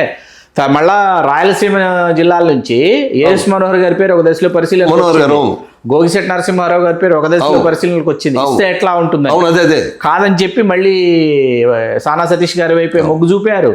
మొగ్గు చూపిన తర్వాత రాయలసీమ జిల్లాల నుంచి ప్రధానంగా ఏ విషయం చర్చకు వచ్చిందంటే ప్రకాష్ గారు, రాయలసీమ, నెల్లూరు, ప్రకాశం 6 జిల్లాలకి సంబంధించి ఇప్పటి వరకు చెన్నంశెట్టి రామచంద్రయ్య గారు తప్ప, సి రామచంద్రయ్య గారు తప్ప రాజ్యసభకి ఇప్పటిదాకా నామినేట్ అయినటువంటి మరొక బలిజ కులస్తుడు లేడు. తెలుగుదేశంలోనే 2 పర్యాయాలు నామినేట్ కావడం జరిగింది. ఆ తర్వాత శాసన మండలి అయినా ఏది ప్రజారాజ్యం శాసన మండలి, అక్కడి నుంచి ఆయన కాంగ్రెస్లో వచ్చిన శాసన మండలి రాష్ట్ర మంత్రి అవడం, తిరిగి ఆయన వైకాపాలోకి రావడం, అక్కడ శాసన మండలి సభ్యుడు అవడం, అక్కడ రాజీనామా చేసి తెలుగు మళ్ళీ ఇక్కడ శాసన మండలికి, అంటే ఆయన జీవిత పర్యంతం ఆయన ఒకరే ఉండాలనేటటువంటి ఒక పార్టీ అదే ఆదేశిస్తుంది. ఆయన కూడా అదే అనుకుంటున్నాడు, అదే జరుగుతుంది. మరొకరికి తెలుగుదేశంలో ఏఎస్ మనోహర్ గారు, అట్లాగే గోగిశెట్టి నరసింహారావు గారు కాకపోతే జనసేన నుంచి అయినా బలి సామాజిక వర్గానికి అవకాశం ఇస్తే అనేటటువంటి ఒక చర్చ వచ్చింది. అవును, ఇప్పుడు అలాగే ఆయన శాంతిరాముడు ఉన్నాడు, శాంతిరాముడు గారు తెలుగుదేశం పార్టీలో చాలా యాక్టివ్ గా రోల్ ప్లే చేశారు. మళ్ళీ వైసీపీకి వెళ్ళాల్సి వచ్చింది, మళ్ళీ వచ్చి తెలుగుదేశంతో పాటు ఉన్నాడు. ఆయన చంద్రబాబు నాయుడు గారితో చాలా సన్నిహితంగా ఉన్నాడు. మరి ఆయన కూడా ఎంత ఫీల్ అవ్వాలి? ఇప్పుడు రేపు శాసన మండలికి ఒక ఉమ్మడి కర్నూలు జిల్లా నుంచే, నంద్యాల కర్నూలు విడిపోయినా ఉమ్మడి కర్నూలు జిల్లా తీసుకుంటే గోగిశెట్టి నరసింహారావు గారు ఉన్నారు, న్యాయవాది వెదుర్ల రామచంద్రరావు గారు ఉన్నారు, ఏవిఆర్ ప్రసాద్ గారు ఉన్నారు, మిద్దె శాంతిరాముడు గారిని పార్టీలకి ప్రాంతాలకు అతీతంగా మిద్దె శాంతిరాముడు గారిని రామచంద్రరావు వచ్చేటప్పటికి ఛాన్స్ పోయింది. ఆయన మంత్రి గారి ఏంకుడు కాబట్టి మంత్రి గారి ఏంకుడు కూడా పక్కన పెట్టచ్చు, మిగిలిన కొత్త వాళ్ళకి ఇవ్వచ్చు. మంత్రి గారి ఏంకుడు కాబట్టి ఆయన పక్కన పెడితే మిగిలిన ఎవరు కొత్త వాళ్ళకి ఇవ్వచ్చు. అయితే మీరు రామచంద్ర గారి కథలు ఏమైనా ఉంటుంది, అన్ని ఆయనకి అన్ని పార్టీలు ఆయన గుర్తించారు అని. మనకి మీకు మర్రి గోవిందరాజులు గారని గతంలో 2004 ఆయన డోన్ నుంచి కాంగ్రెస్ అభ్యర్థి అవ్వాల్సింది, అవ్వకుండా 2009లో ప్రజారాజ్యం అభ్యర్థి అయ్యారు. ఆయన ఒకరు ఎదురు చూపులు చూస్తున్నారు. శెట్టి విజయ్ కుమార్ గారిని ఆయన ఒకరు ఎదురు చూపులు చూస్తున్నారు. శెట్టి విజయ్ కుమార్ గారు ఏ పార్టీ అంటే జనసేన అంటారు. జనసేనలో పోనీ పూర్తి స్థాయిలో కొనసాగుతున్నారంటే ఏమో తెలియదు అంటారు అక్కడ ఉన్నటువంటి వాళ్ళు. ఇట్లాంటి ఒక అపసవ్య పరిస్థితి ఉంది సామాజిక వర్గం ఉంది. అంటే నాకు ఇది కావాలి అంటే మన ముగింపు కొత్త నేను కూడా చివరి అదే ఏం చెప్తున్నానంటే, రాయలసీమలో ఇప్పుడున్న బలిజీలు ఉన్న ఆ స్థితిలో ఎమ్మెల్యేగా ఎంపీగా పోటీ చేయడానికి ఎక్కువ మందికి అవకాశాలు లేవు. అంటే పోటీలో నిలబడలేకపోతాను అనేది పక్కన పెడితే ఇటువంటివి వచ్చినప్పుడు తప్పనిసరిగా పరిశీలన చేయాల్సిన అవసరం ఉంది. కానీ రాయలసీమ బలిజీలకు సంబంధించి కొంచెం పెద్ద వాటా ఇవ్వాల్సిన అవసరం ఉంది. ఇటు ఎమ్మెల్సీలు కానీ ఎంపీలు కానీ లేకపోతే కార్పొరేషన్లో కానీ వాళ్ళు వ్యక్తిగతంగా ఓకే పార్టీ మనం గుర్తించింది, మేము కూడా ప్రజలు సేవ చేయగలుగుతున్నాం, మేము కూడా లీడర్స్ ఎమర్జ్ అవ్వాలంటే ఏదో స్టెప్పింగ్ ఉండాలి. అలాగే ఉత్తరాంధ్ర తెలంగాణకు కూడా కొంచెం ఇబ్బంది ఉంటుంది. అలాగే ఉత్తరాంధ్ర కాపులకు సంబంధించి అత్యంత సంఖ్యాబలం ఉన్న పెద్ద కమ్యూనిటీ అది, కానీ ఇతర కొలత కమ్యూనిటీ కాపులు కూడా న్యాయం జరగట్లేదు అక్కడ. మీకు పూర్తి స్థాయిలో మీకు కొన్ని పేర్లు చెప్తాను. మీరు ఇందాక అద్భుతమైనటువంటి అంశం లేవదీశారు. ఏమని?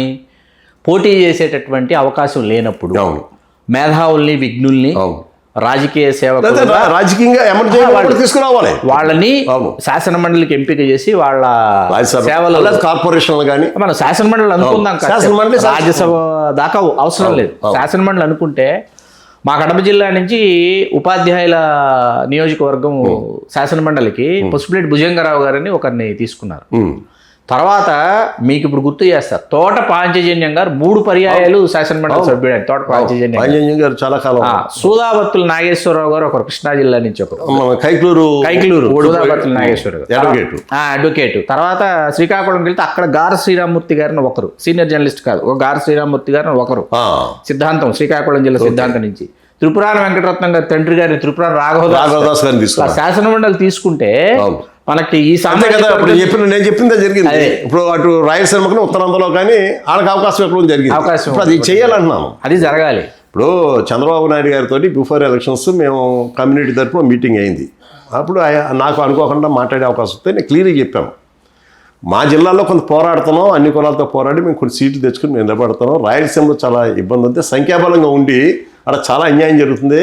చంద్రబాబు గారు దయచేసి వచ్చే ఎన్నికల్లో వాళ్ళకి ఆర్థిక వనరులను ముడిపెట్టకుండా వాళ్ళు ఇతోధికంగా వాళ్ళ సీట్లు ఇవ్వడం ప్రయత్నం చేయండి సార్, మన గ్యారెంటీ నెగ్గబోతున్నాం అని చెప్పి ఓపెన్గా అందరూ ఉండగా మీటింగ్లో నేను మాట్లాడు. ప్రకాష్ గారు ఇక్కడ మనం ఇందాక కమ్మ సామాజిక వర్గం యొక్క తీవ్రత సాంద్రత ఉన్న ప్రాంతం గురించి మాట్లాడుకుంటూ కోర్ కమ్మ బెల్ట్ అని అనుకుంటే, వెరీ స్ట్రాంగెస్ట్ అనుకుంటే కొండ పిఎస్సి, పర్చూరు, అద్దంకి, చిలకలూరిపేట ఇవన్నీ తీసుకున్నాం అనుకోండి, this are all core. Vinukonda ఇవన్నీ కోర్ కమ్మ, కోర్ బెల్ట్ అన్నమాట.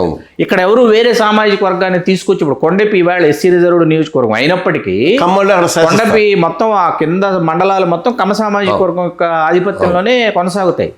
ఇక్కడ మనం ఏమంటున్నామంటే స్ట్రాంగెస్ట్ ఇది తీవ్రత ఉన్నటువంటి కమ్మ సామాజిక వర్గం తీవ్రత ఉన్నటువంటి నియోజకవర్గాల్లో వాళ్ళే ఆధిపత్యం వహిస్తున్నారు. మిగతా కాపు తెలగ బలిజ స్ట్రాంగెస్ట్ హోల్డ్ అలా వెనుకబడిన తరగతులకు కూడా అట్లా వాళ్ళు నెంబర్ 1 ప్లేస్ లో, ఫస్ట్ ప్లేస్ ఆఫ్ ఓటర్స్ గా ఉన్నటువంటి కాన్స్టిట్యున్సీస్ లో వాళ్ళకి అన్యాయం జరుగుతుంది, వాళ్ళకి అవకాశం లభించట్లా. ఎమ్మెల్యేలైనా కూడా లీడర్షిప్ రావట్లేదు. ఇప్పుడు మనం పులివెందులను, జమ్మలమడుగు, కమలాపురం వెళ్ళి వేరే సామాజిక వర్గాలకు ఇవ్వాలంటే అక్కడ సాధ్యపడదు. రెడ్డి సామాజిక వర్గాల యొక్క డామినేషన్ ఉంటుంది, పంచుకోవట్లే అవన్నీ. అక్కడికి వెళ్ళి ఇక్కడ చెయ్యాలంటే కుదరదు. ఆర్థిక పవర్ ఉంటుంది, అలాగే సామాజిక పవర్ నేపథ్యం, రాజకీయ నేపథ్యం, అదే మెన్ పవరు, మనీ పవరు, మధ్యల పవరు, అలా కన్నా నేపథ్యం రాజకీయ కానీ అందులో అంటే తప్పనిసరిగా ఏంటంటే ఇప్పుడు ఇటువంటి అప్పుడు ఇప్పుడు చంద్రబాబు నాయుడు గారు విజనరీ మనం అనుకున్నప్పుడు ఇటువంటి ఆయన తప్పనిసరిగా అడ్రస్ చేయాల్సిన అవసరం ఉంది. పవన్ కళ్యాణ్ గారిని సంబంధించి నేనేమంటానంటే in one way I'm sympathy. ఎలాగంటే సింపతి మనకి సింపతి చెప్పడం కాదు, ఒంటరి పోరాటం చేస్తూ తన మనుషుల్ని కూడా తను నమ్మకంగా తీసుకోలేప్పుడు తెలుగుదేశం ప్రతి పార్టీలో ఉంటాయి. ఇప్పుడు జగన్ పార్టీ ఉంది, జగన్ గారి పార్టీ ఉంది. మీరు ఈస్ట్ గోదావరిలో చూస్తే లాస్ట్ టైం ఆయన ఎన్నికల ముందు చాలా ఎమ్మెల్సీలు ఇచ్చారు. ఒక సిటిబల్జ, ఒక మాదిగ, ఎస్సీ మాదిగ, ఒక యాదవ, ఒక ఫిషర్ మ్యాన్ మన అగ్నికుల క్షత్రియ కాదు అక్కడ ఈస్ట్ గోదావరిలో ఎమ్మెల్సీ ఇచ్చారు. వాళ్ళెవరు కూడా ఇప్పుడు మోపిదేవి వెంకటరామన్ మీరు అన్నీ చెప్పేసి ఈజ్ పాపులర్. నేను చెప్పిన సంబంధం లేదు, నేను చెప్పిన నాలుగు కమ్యూనిటీల నుంచి మీరు అసలు వాళ్ళు ఎవరు అనేది మీకు ఇప్పుడు తెలియదు. ఇక్కడ మీరు చెప్పిన వెంకటరామన్ ఏమో ఇక్కడ మన కైక్లూరు నుంచి, మన గుంటూరు జిల్లా మోపిదేవి వెంకటరామన్ నుంచి వడ్డీల నుంచి ఆయనకి ఎమ్మెల్సీ ఇచ్చాడు. ఆయన మళ్ళీ కొత్త పార్టీ మన కూటమి రాగానే మళ్ళీ కూటమి జయమంగళ వెంకటరామన్ జనసేన. సో అంటే ఎలా ఉంటుందంటే మరి అప్పుడు వాళ్ళు ఇచ్చినప్పుడు వాళ్ళ మీద ఈ డిస్కషన్ జరగాలా. ఇప్పుడు నేనేమంటే కాపులంటే అందరికి పెద్ద ఎటకారంగా ఉంది ఓపెన్గా. అంటే వీళ్ళు ఏం చేస్తే కూడా తప్పులే. ఇప్పుడు పవన్ కళ్యాణ్ గారు మాట్లాడితే కులానికి తీసుకొస్తారు, నా బొట్టుడు అని మాట్లాడితే కులాన్ని తీసుకొస్తారు, ఎవడైనా ఇప్పుడు మీరు వచ్చే దీన్ని వచ్చేది కులాన్ని తీసుకొస్తారు. కాపుల గురించి ఎంత జరుగుతుంది? బలిజల్ని, కాపుల్ని రాజ్యసభకి జగన్మోహన్ రెడ్డి గారు ఒక్కరినంటే ఒక్కరిని నామినేట్ చేయలేదన్న విషయం గత వారం 10 రోజులుగా చాలా పెద్ద ఎత్తున చర్చ జరుగుతుంది. ఇప్పుడు ఆయన ఏంటంటే ఇప్పుడు వచ్చిన దూరం రాజంపేట మా సంప్రదాయ బలిజల సంప్రదాయ లోక్సభ నియోజకవర్గాన్నే జగన్మోహన్ రెడ్డి గారు పెద్దిరెడ్డి వెంకట మిథున్ రెడ్డి గారి కోసం కేటాయించేసి మీరు చేసుకున్నారు కదా. మా బాధ చెప్పంటారా? గోదావరి జిల్లాలో మీరు అందరూ మమ్మల్ని అసూయగాను, ఉద్వేషంగాను, కోపంగాను చూస్తున్నారు. ఏం చెప్తా ఉంటే వెస్ట్ గోదావరిలో 2 ఎంపీలు ఉన్నాయి. అవును, నర్సపూర్ ఎంపీ ఇప్పుడు కూడా క్షత్రియాస్కి ఇస్తారు, ఏలూరు ఎంపీ కమ్మార్కి ఇస్తారు. అక్కడ రాజ్యసభ కంటిన్యూగా కాపులకు ఇస్తారు. అక్కడ మీరు మన కమ్ముల బాలసుబ్బారావు దగ్గర లెక్క ఎత్తే కమ్ముల బాలసుబ్బారావు, మెంటే పద్మనాభం, ఎర్ర నారాయణస్వామి, దాస నారాయణరావు, చిరంజీవి, మన తోట సీతారామ లక్ష్మి, ఇలాగే 7 టర్మ్లో కంటిన్యూగా రాజ్యసభ ఇచ్చారు. అంటే అక్కడ కమ్మ, రాజు, కాపు ముగ్గురికి పార్లమెంట్ వచ్చింది. జగన్ గారు వచ్చి దాన్ని బ్రేక్ చేసి ఎత్తేసి వేరే వేరే కమ్యూనిటీకి ఇచ్చుకున్నాడు ఆయన. ఇప్పుడు అది ఇప్పుడు వచ్చిన పార్టీ కూడా అది కంటిన్యూ చేసే పరిస్థితి వచ్చింది. దాన్ని కొనసాగిస్తున్నారు. ఆయన యాదవ్ అనేటప్పుడు ఏలూరు ఎంపీ తెలుగుదేశం కూడా యాదవ్ అంది. కానీ కాపులకు వచ్చేటప్పటికి అది చేయట్లా, చేయరు. అంటే అది దురదృష్టం కూడా. అది నేనేమంటా అంటే కాపులు అందరూ అర్థం చేసుకోవాల్సిన, ముఖ్యంగా యువత అర్థం చేసుకోవాల్సింది ఏంటంటే మీరు సంయమనం పాటించండి, ఏది అవసరం దాని గురించి ఆలోచించండి. ఉద్రేకపడి మన నాయకుడిని ఎవరైనా కామెంట్ చేస్తే దానికి అడ్డంగా మీరు పోస్టింగ్ పెట్టకండి, విశ్లేషణ చేయండి దాని మీద. మన నాయకుల్లో ఉన్న లక్షణాలు ఇవి, మీరు ఎందుకు ఇలా తప్పదు కొద్దిగా ఓపిక చేయండి. ఆడెవడో తప్పుడు మాట మాడితే మనం ఇంకా తప్పుడు మాటలతో అవమానం చేయాల్సిన అవసరం లేదు. మనకున్న అపప్రద ఏంటంటే ఇలా తొందరపాటుగా రియాక్ట్ అవుతారన్నారు, దాన్ని తగ్గించుకోండి. ఇతర కులాల్లో మనకన్నా సంఖ్యాబలం ఉండి తక్కువగా ఉండి వాళ్ళు ఎందుకు ఆధిపత్యం చేయగలుగుతున్నారు, ఎందుకు అంత డబ్బులు సంపాదించాలో మనం విశ్లేషణ చేసుకుంటే మనకు అర్థం అవుద్ది. మన పార్టీని బతికించుకోవాలన్నా, మన నాయకుడిని బతికించుకోవాలన్నా, మన కులాన్ని బతికించుకోవాలన్నా ముందు సమయం అవసరం, కొంచెం ఓపికగా అవసరం, కొంచెం వాచ్ అండ్ సీ, ప్రతిదీ కూడా తరిచి చూసి ఆలోచించి అది చేస్తే మన సంఖ్యాబలానికి లాభం వస్తుంది. ఈ ఓపిక సంయమనం అనేవి చాలా ఉన్నతమైన స్థితికి తీసుకువెళ్ళడానికి దోహదపడతాయి. తొందరపడడం వల్ల మీరు ఎవరైతే మీరు దేవుడు అనుకున్నారో, ఎవరైతే మీ నాయకుడు అనుకున్నారో అతను నష్టం జరుగుతుంది. ఆ నష్టం అందరికీ కమ్యూనిటీ కూడా వస్తుందని మీరు ఎందుకు గమనించాలంట. ఇంకొకటి ఏంటంటే ఎవడికి సహాయం చేయలేరు ఓ స్థాయి దాటి. మనం గైడ్ చేయగలుగుతాం. ఇప్పుడు మన దగ్గరికి వస్తే దేవుడి దగ్గర దండం పెడతాం, దేవుడు ప్రత్యక్షం చేస్తాడా? మనలో శక్తిని మనం మళ్ళీ రీజనరేట్ చేసుకోవడం, భగవంతుడి భారం వేసుకుని మన పని మనం చేసుకుంటాం. అలా నేను ఏమంటానంటే ముందు మీరు వ్యక్తిగతంగా బాగుపడడానికి ప్రయత్నం చేయండి, మీ కుటుంబాన్ని బాగు చేయడానికి ప్రయత్నం చేయండి. అప్పుడే సమాజంలో ఆటోమేటిక్ ఇంత సంఖ్య బాగుపడితే సమాజం బాగుపడిపోద్ది. అసలు మనం తప్పు ఎక్కడ చేస్తామంటే వాళ్ళు అన్యాయం చేశారు, వీళ్ళు అన్యాయం చేశారు, ఆడి మాకు చేయలేదు, ఈడి మాకు చేయలేదు, లేకపోతే నేను ఇలా చెప్తుంటాడు అడ్డాడు, ఎవడికి అడ్డాడు. ఎప్పుడు అడ్డాడుతా అంటే రాజకీయాలకు వస్తేనే అడ్డాడుతాయి. ఎందుకంటే ఆధిపత్యం అది వేరు.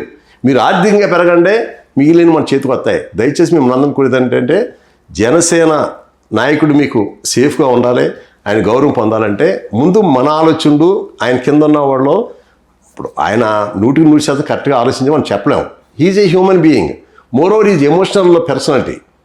ఆ ఎమోషనల్గా ఉన్నప్పుడు స్పందించిన తీరిన ప్రతిదీని మనం బోధద్దులు చూడాల్సిన అవసరం లేదు. ఇతర పార్టీ నాయకులు కంపేర్ చేసుకొని మనకు అర్థమవుద్ది. నేను దయచేసి ఇతర కులాలు చెప్పేది ఏంటంటే కాపులు సమాజానికి మంచి చేసేవాళ్లే. కాపులు బూచిగా చూపించి మీరు రకరకాలుగా కాపుల మీద నష్టం చేయడానికి ప్రయత్నం చేయొద్దు. కానీ కాపులకి అన్యాయం జరిగితే రియాక్ట్ అయినప్పుడు ఎలా ఉంటుందో చాలాసార్లు చూశారు, చాలా సందర్భాల్లో. అది ఆ స్థితి మాకు కూడా అక్కలేదు ప్రతిసారి. ఇప్పుడు ఆ పరిస్థితిలో లేవు. సమాజం చాలా మారింది, మానసికంగా సామాజికంగా చాలా మారింది, చాలా ఎదిగింది పెరిగింది. కాబట్టి దాన్ని ఆ లైన్లో ఆలోచిస్తే మనకు అవుద్ది. లింగమనేని గారి డిస్కషన్ దక్కలేదు. అలాగే తెలుగుదేశం పార్టీ ఇచ్చిన వాళ్ళ మీద దీనికన్నా ఎక్కువ డిస్కషన్ ఇంటర్నల్గా నడుస్తుంది. కాబట్టి అన్ని పార్టీలు ఎలా ఉంటుంది. నేను జగన్ గారు ఇచ్చింది కూడా చెప్పాను, అక్కడ కూడా అయ్యే డిస్కషన్లు నడుస్తాయి. అంటే పదవులు తక్కువ ఉంటాయి కాబట్టి ఆస్పెంట్స్ ఎక్కువ ఉంటారు, ఇటువంటివి ఉంటాయి. ఇప్పుడు పవన్ కళ్యాణ్ గారు మన సామాజిక వర్గానికి సంబంధించి ఆయన చేయనందుకు చిత్తశుద్ధితో చేతను నమ్ముతున్నాం. నేను వారిని రిక్వెస్ట్ చేసేది ఏంటంటే చంద్రబాబు నాయుడు గారిని వారిని ఇద్దరిని కూడా రిక్వెస్ట్ చేస్తాను. ఈడబ్ల్యూఎస్ అనేది కాపులకు చాలా అవసరం. నేను చాలాసార్లు చెప్తున్నాను, అది ఎంతో పోరాడి మేము తెచ్చుకున్నాము. లేకపోతే చంద్రబాబు నాయుడు గారు దయతో ఇచ్చారని మేము ఒప్పుకుంటున్నాం, అది మీరు అమలు చేయండి. అలాగే కాపు కార్పొరేషన్ సంబంధించి చంద్రబాబు నాయుడు గారు 5 ఏళ్ళకి 15,000 రూపాయలు ఖర్చు పెడతాన్నారు. నా రిక్వెస్ట్ ఏంటంటే మీరు ఎస్సీ సప్లాన్కి దగ్గరగా 20,000 కోట్లు, బీసీ సప్లాన్కి 30,000 కోట్లు, మైనార్టీ సప్లాన్కి 4,500 కోట్లు ఖర్చు పెడుతున్నప్పుడు ఇవాళ 18 to 20% ఉన్న కమ్యూనిటీకి కనీసం 10,000 కోట్లు మా కోసం కేటాయించండి. దాన్ని విచ్చలవిడిగా ఖర్చు పెట్టమనట్లేదు. మీరు ఏదైతే P4 చెప్పారో చంద్రబాబు నాయుడు గారు, దానికి సంబంధించి P4కి ఎవడో బయటకు వచ్చి కోటేశ్వరుడు వచ్చి ఎవరినైనా ఆదుకున్నాడంటే గవర్నమెంట్ నుంచి రైతులు పొందుతానికి ప్రయత్నం చేస్తారు. వృత్తిని ఎవడో చేయడు కదా, ఎవడు ఎందుకు సహాయం చేస్తాడు పబ్లిక్ నుంచి ప్రైవేట్ నుంచి. నేనేమంటే ఈ amount entrepreneurship not only for Kapus, కాపుల నుంచి కింద కులాలన్నింటికి, ఎస్సీలు కానివ్వండి, బీసీలు కానివ్వండి, మైనార్టీలు కానివ్వండి, లేదా కాపులు కానివ్వండి, మీరు ఆధిపత్య కులాల్లో లేకపోతే ఉన్న పేదరికాన్ని కూడా తొలగించండి. కానీ ఇందులో పేదరికలు ఎక్కువ ఉన్నారు కాబట్టి ఈ P4 దానికి సంబంధించి ఈ డబ్బులు వాడి ఏళ్ళని అభివృద్ధి చేయడానికి మీరు ప్రయత్నం చేయండి మనస్ఫూర్తిగా కోరుకుంటున్నాము. అలా చేస్తేనే ఈ కమ్యూనిటీలు కూడా మిగిలినతోటి సస్టైన్ అవ్వగలుగుతాయి. అలా కాకపోతే ఇప్పటికీ కూడా కొన్ని కులాలు బాగా పెరిగిపోయి కొన్ని కులాలు కిందకి వెళ్తూ వస్తే ఇప్పుడు మారుతున్న వాతావరణంలో ఉద్యమాలు ఏ రకంగా వస్తున్నాయో ఉద్రేకాలు ఏ రకంగా మనం చూస్తున్నాం. ఎక్కడో అమెరికాలో కూర్చొని కాక్రోచ్ పార్టీ అని కాక్రోచ్ జనతా పార్టీ అని పెడితే వితిన్ 24 అవర్స్లో 18 కోట్ల మంది వాళ్ళకి జాయిన్ అయ్యారంటే అసంతృప్తి అశాంతి ఎలా ఉంది మీరు ఏ స్థాయిలో ఉందో. అందుకని కొందరు బాగా పెరిగిపోయి కొందరు బాగా కిందకుంటే అదే కులమైన కారణం కాపురం చెప్పట్లా. బీసీలో కానీ అసమతుల్యత అనేది అంత ఉండకూడదు. అసమతుల్యత ఎలాగైనా ఉంటుంది. వాడు బాగా పనిచేస్తే ఈ స్థాయిలో ఉండకూడదు. దీనివల్ల ఎవరైతే మేము బాగున్నాం అనే కులాలు కూడా ఇబ్బంది పడే పరిస్థితి రావచ్చేమో. అంటే ఉద్యమాలు ఎలా వస్తుందో చూస్తున్నాం. శ్రీలంకలో చూసాము, లేకపోతే బంగ్లాదేశ్లో చూసాము, నేపాల్లో చూసాము. ఎవడో ఖాళీగా కూర్చుని సరదాగా పెట్టిన కాక్రోచ్ జనతా పార్టీ చూసాం. అటువంటి వాటికి ఏం లేకుండా చంద్రబాబు లాంటి విజనరీ, చాలా అనుభవం మనిషి, లోకేష్ లాంటి అప్కమింగ్ చాలా చాలా మెచ్యూర్డ్గా ఉంటారు. లోకేష్ గారు నేను చూశాను, ఆయన బిఫోర్ పాదయాత్ర నేను 2-3 సార్లు కలిసిన దానికి ఇప్పుడు చూసిన దానికి చాలా మెచ్యూరిటీ లెవెల్ వచ్చింది. ప్రతి విషయాన్ని అవగాహన చేసుకున్నారు, ప్రతి విషయాన్ని అడ్రస్ చేస్తున్నాడు ఆయన. ఈ కూడా అడ్రస్ చేయమని కోరుతున్నాను. అలా పవన్ కళ్యాణ్ గారు 4 శాఖలు చేయడం అనేది చాలా పెద్ద యంత్రాంగం కాబట్టి పార్టీలు ఎక్కువ చేయట్లేదు. కాబట్టి నేను కూటమి పార్టీ మిత్ర పార్టీగా నేను సలహా చెప్పేది ఏంటంటే కొంచెం పార్టీ మీద కూడా చెప్తే ఈ కమ్యూనిటీలో ఉండి ఆలోచన దాన్ని మీకు కూడా తెలుసు, మాకన్నా మీకు కూడా తెలుసు. నేను కాదన్నా కూడా మనకు అంటుకోకుండా ఉండదు. అంటే కొంతమంది మహామహనీయులు ప్రకాష్ గారు, ఇప్పుడు ఇందాక మనం మాట్లాడుకున్నప్పుడు మనకి ఉత్తరాంధ్ర అనుకోండి, గొర్రె శ్రీరాములు నాయుడు గారు తీసుకున్న నిర్ణయం, అక్కడ ఉన్న కాపులు వెనుకబడిన తరగతుల్లో చేరిస్తే గానీ వీళ్ళు సామాజికంగా ఆర్థికంగా విద్యా ఉద్యోగ ఉపాధి కల్పన రంగాల ముందుకు వెళ్ళలేరని దూరదృష్టితో ఆలోచించి ఆయన కాపు సామాజిక వర్గం నుంచి అట్లాగే కాళింగ సామాజిక వర్గం నుంచి బొడ్డేపల్లి రాజగోపాలరావు గారిని కలుపుకొని వాళ్ళ రోజు వెనుకబడిన తరగతుల్లో ఆ సామాజిక వర్గాలని అక్కడ చేర్చడం వల్ల ఈవేళ విద్యా ఉద్యోగ ఉపాధి కల్పన రంగాల్లో ఆ సామాజిక వర్గాలు అక్కడ చాలా ఉన్నతమైనటువంటి స్థానానికి ఎదిగాయి. వెనుకబడిన తరగతుల జాబితాలో చేర్చడం వల్ల బీసీ గ్రూప్ డి అవ్వచ్చు, కాకపోతే కాళింగుల్ని ట్రైబ్గా చూపించి బొడ్డేపల్లి రాజగోపాలరావు గారు బీసీ గ్రూప్ ఏలో చేర్చడం వల్ల వాళ్ళు ఎక్కువ ఫలాలు అందుకున్నారు. దానిని మనం కాదనలేం. అయితే ఇప్పుడు ఇక్కడ ఇన్ని దశాబ్దాలు గడిచిన వెనుకబడిన తరగతుల జాబితాలో చేర్చేటటువంటి అంశం ఈ సామాజిక వర్గాన్ని ఏదైతే ఉందో అది పవన్ కళ్యాణ్ గారు ఉన్నారు కాబట్టి కూటమిలో పొత్తు ధర్మంలో భాగంగా ఇవాళ ఈ సామాజిక వర్గానికి సంబంధించి ఆయన ముందడుగు వేయాలనే సామాజిక వర్గం నుంచి ఒత్తిడి వస్తుంది. చంద్రబాబు నాయుడు గారు ఎక్కడ ఈ సామాజిక వర్గాన్ని వెనుకబడిన తరగతుల్లో చేరిస్తే ఇతర వెనుకబడిన తరగతులతో ఎక్కడ తనకి తల బొప్పిగెడుతుందో అని ఆయన ఆలోచిస్తారు. ఆయన తాత్సారం చేసేటటువంటి తాత్సారం ఆ రాజకీయం అట్లాగే కొనసాగుతుంది. దీనివల్ల ఏమిటి అసలు సామాజిక వర్గం యొక్క దిశ ఏంటి అంటే దీనిలో మీరు చెప్పినట్లో పవన్ కళ్యాణ్ గారు కాపు సామాజిక ఆయన మీద వేసుకోవాల్సిన అవసరం లేదు, తీసేయండి. అలాగే చంద్రబాబు నాయుడు గారు మీరు చెప్పిన ఆలోచన ఒకవేళ ఉంటే అది కూడా తప్పు. ఎందుకంటే దీని బూచిగా చూపించడానికి ఇతర కూడా ప్రయత్నం చేస్తున్నా. కానీ ఇప్పుడు ఈడబ్ల్యూఎస్ యాక్ట్ నేను చదివాను, దాంట్లో స్పష్టంగా ఇచ్చింది ఏంటంటే కాపు కమ్యూనిటీ సంబంధించి ఎడ్యుకేషన్ అండ్ ఎంప్లాయ్మెంట్కి మాత్రమే వర్తిస్తుంది 5%. ఇందులో పొలిటికల్ ఇది లేదు. అలాగే జీవోలో కూడా అది ఇచ్చారు. కాబట్టి బీసీ సోదరులు అందరూ ఏం ఫీల్ అవుతున్నారంటే పొలిటికల్ లేదా రిజర్వేషన్ కూడా వస్తే కనుక కాపులు సంఖ్యాపరంగా ఎక్కుంటారు కాబట్టి అన్ని చోట్ల వాళ్ళే వచ్చేస్తారని మాకు అన్యాయం జరుగుద్ది అంటున్నారు. దీనిలో పొలిటికల్ రిజర్వేషన్ అందులో ఎందుకని పొలిటికల్ మనకి 72 నుంచి కూడా ఏబిసిడి గ్రూప్ రిజర్వేషన్స్ అమలైతే పొలిటికల్ రిజర్వేషన్ 82లో కాంగ్రెస్ పార్టీ ఫస్ట్ ఇంప్లిమెంట్ చేస్తే తెలుగుదేశం పార్టీ వచ్చింది. రామారావు గారు 25%, 27% ఇచ్చి ఆయన 86 నుంచి పెట్టాడు ఇది. సో ఈ ఏబిసిడి రిజర్వేషన్కేనే education and employment reservation political సంబంధం లేదు. ఇది వేరు అది వేరు. ఇప్పుడు బీసీ సోదరులు ఏమనుకుంటున్నారంటే ఇది కల్పించేస్తే కనుక మాకు అన్యాయం జరుగుద్ది అంటున్నారు. అది నిజమే. ఎందుకంటే మీరు ఇందాక లెక్కలు చెప్పారు, అనంతపూర్ నుంచి మీరే తోపులు కాదు మేము కూడా ఇంతమంది శ్రీకాకుళం దాకా.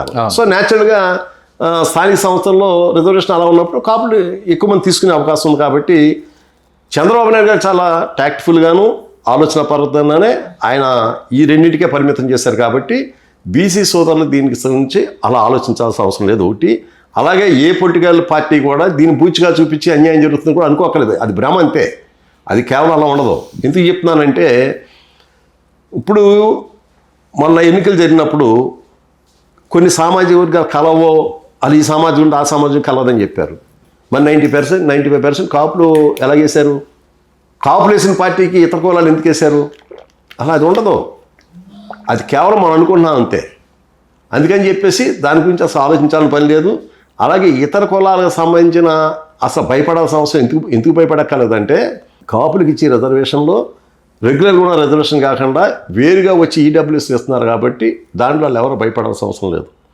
అలాగే ఇప్పుడు చంద్రబాబు నాయుడు మీరు పవన్ కళ్యాణ్ గారు చెప్పారు. పవన్ కళ్యాణ్ గారిని మేము రిక్వెస్ట్ చేసేది ఏంటంటే మీరు డిప్యూటీ సీఎంగా ఉన్నారు, ఓ మంత్రిగా ఉన్నారు కాబట్టి, ఓ పార్టీ అధ్యక్షుడిగా ఉన్నారు కాబట్టి, ఓ 20% ప్రజలున్న ఈ సామాజిక వర్గానికి న్యాయం జరుగుతుంది కాబట్టి ఆ రకంగా అడ్రస్ చేయమంటున్నాం.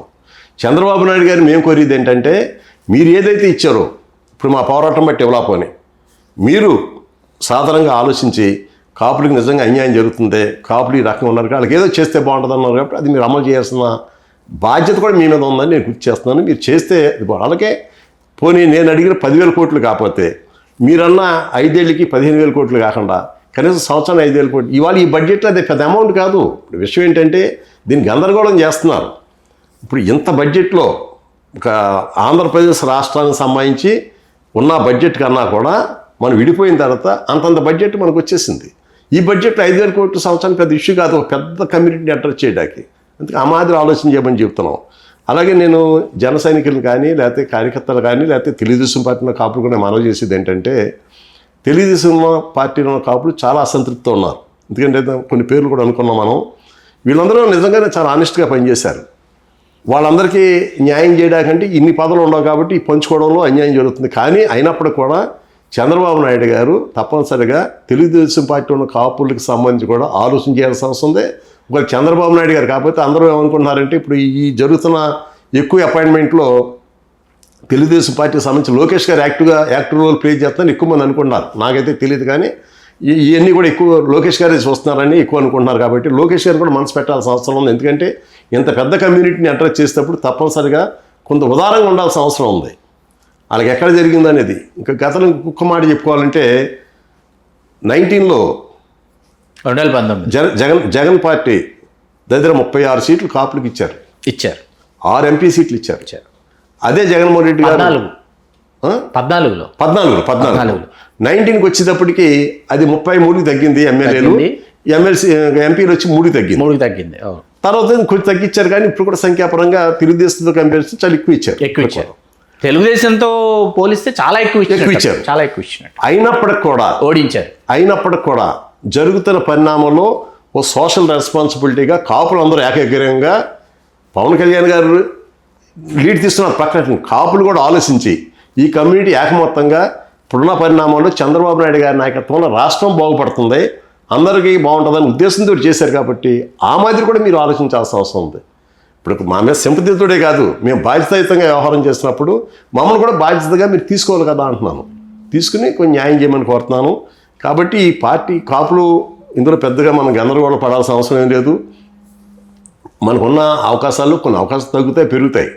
అయితే నేను ఓవరాల్గా చెప్పేది ఏంటంటే ఇతర కమ్యూనిటీతో మనం వ్యవహారం చేసిన చాలాసార్లు చెప్తుంటాను. మామూలుగా మా కమ్యూనిటీ మీటింగ్లో చాలాసార్లు చెప్తుంటాను. ఇతర కులాలతో మనం వ్యవహరించినప్పుడు కొంచెం తగ్గి మనం వాళ్ళకి అవకాశం సమయం పాటించి ఇస్తే మన నాయకత్వాన్ని మనకిచ్చి గౌరవాన్ని పెంచుతారు. అంటే మనం ఎక్కువగా మింగిల్ అయ్యేది ఎవరితో మింగిల్ అవుతాం? ఆధిపత్య కులాలతో, ఆధిపత్య కుటుంబాలతో మింగిల్ అవ్వం. మనం ఎక్కువగా మింగిల్ అయ్యేది అన్ని పనుల్లో మనం ఉంటాం కాబట్టి, దిగువ రోజువారీ అన్ని కార్యక్రమాల్లో కాపాడు ఉంటాడు కాబట్టి, శ్రామిక కార్మిక కర్షక కులాలతో మనం వాళ్ళతో ఉన్నాం కాబట్టి వాళ్ళ స్థాయిలో మనం ఆలోచించి వాళ్ళ మనసుని గెలుచుకునేదట్టో లేదా వాళ్ళ మద్దతు పొందేదట్టో మన ప్రవర్తన ఉండాలంటున్నాను. అందుకని ఏం చేయగల ఇప్పుడు మనకున్న డబ్బులు త్యాగం చేయకూడదు, లేకపోతే లేని అవకాశాల కోసం మనం వెంబర్లాడక్కదు.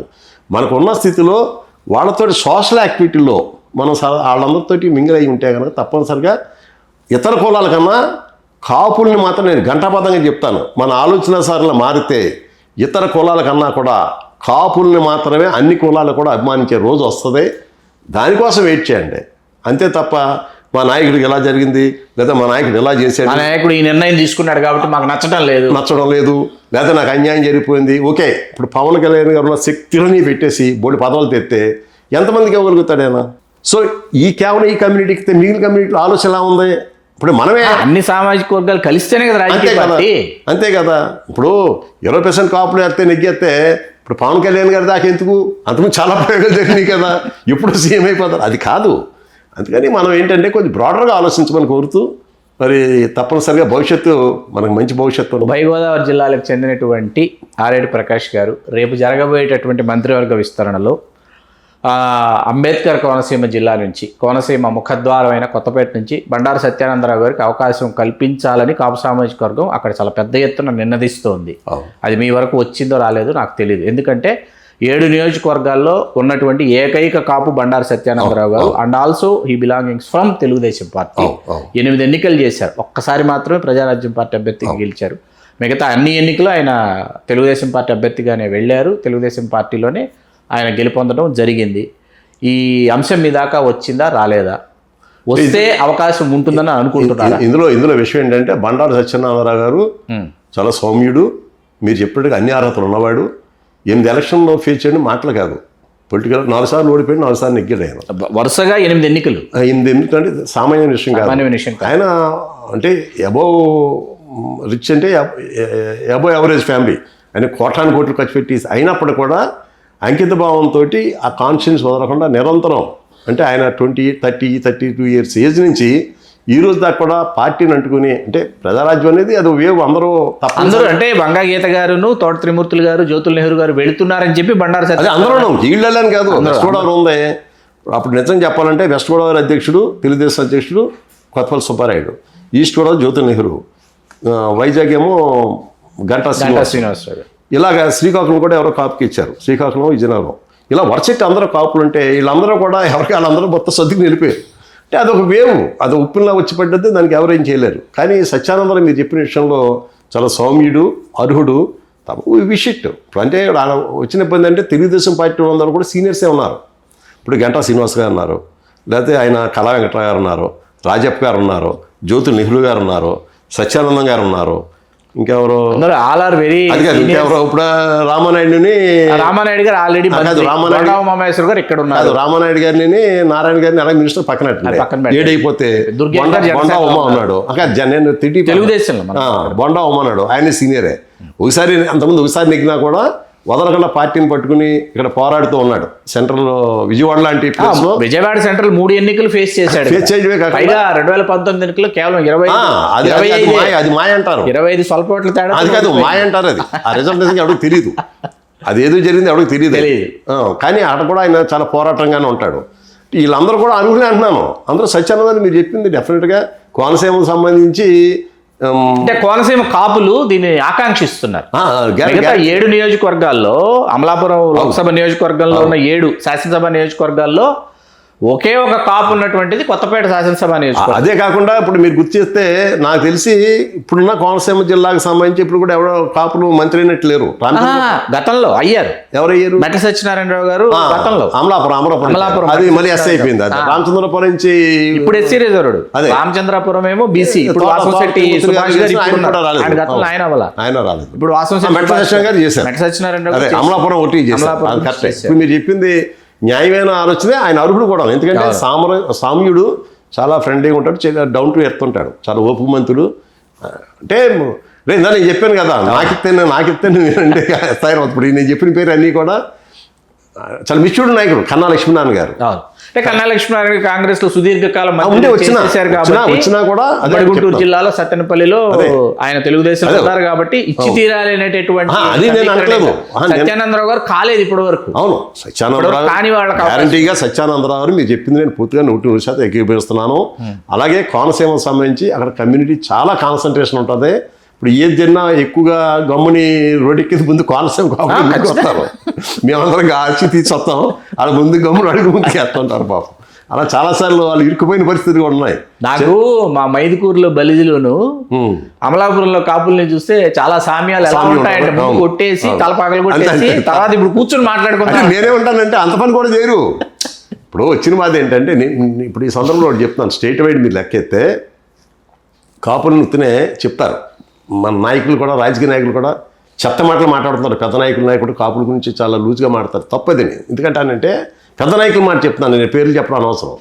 నీ కమ్యూనిటీ గురించి నువ్వు అవమానం పడితే నువ్వు అంతగానో అవమానపడతావు విషయం ముందు అర్థం చేసుకో. నీ గౌరవం ఉండొచ్చు, ఉండకపోవచ్చు. నువ్వు కాపాడుకుంటే గర్వంగా ఫీల్ అవ్వ. ముందు ఆత్మాభిమానంతో, ఆత్మగౌరవంతో నువ్వు ఎవరిదారు పాలేరుతానని చేయట్లేదు. పాలేరు కానీ పాలించుకుంటాల్సిన నీకు ఎందుకు లేదు.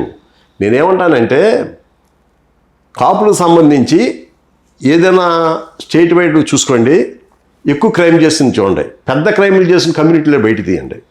అందులో కాపుల సంఖ్యాబలం ఎంత ఉంది, వీళ్ళ క్రైమ్ రేట్ ఎంత ఉంది, బ్యాంకులు ముంచేసినవి చూడండి, వీళ్ళ సంఖ్యాబలం ఎంత ఉంది, ఇతర కూడా కంపేర్ చేయండి. వాళ్ళతో పోల్చి చూడాలి. అంతే కదా. బ్యాంకుల్ని మోసం చేసి 100 కోట్లు మోసం చేసి 100 కోట్లు కాదు 1000 కోట్లు ఒక కాపాడు ఉండడం, ఈయన తీసుకొచ్చి ఈయన్ని ఎందుకు తప్పుగా చూస్తారు. అలాగే క్రైమ్ ఉంది, స్పాంటేనియస్గా వస్తే నువ్వని డీ అంటాం తప్ప ఒక దానికి ఏంటి ఒక క్రైమ్, ఒక సీరియల్ క్రైమ్ చేయడం కానీ అయితే దాని ఉద్దేశపూర్వక క్రైమ్ చేసిన కాపులు లేరు. మీరు పెద్ద క్రైమ్ చేసుకొని చూడండి, ఫ్యాక్షన్స్ చూడండి, ఎవడు కాపాడు ఉన్నాడు. అంటే ఏముందంటే వీళ్ళు అదే అని చెప్తున్నాను, కాపు కమ్యూనిటీ కుర్రోళ్ళు చెప్పేది ఏంటంటే మీరు సమయం పాటించండి. ఒకసారి మాట తగ్గించుకుంటే ఇంకో చివరిగా మాట చెప్తాను.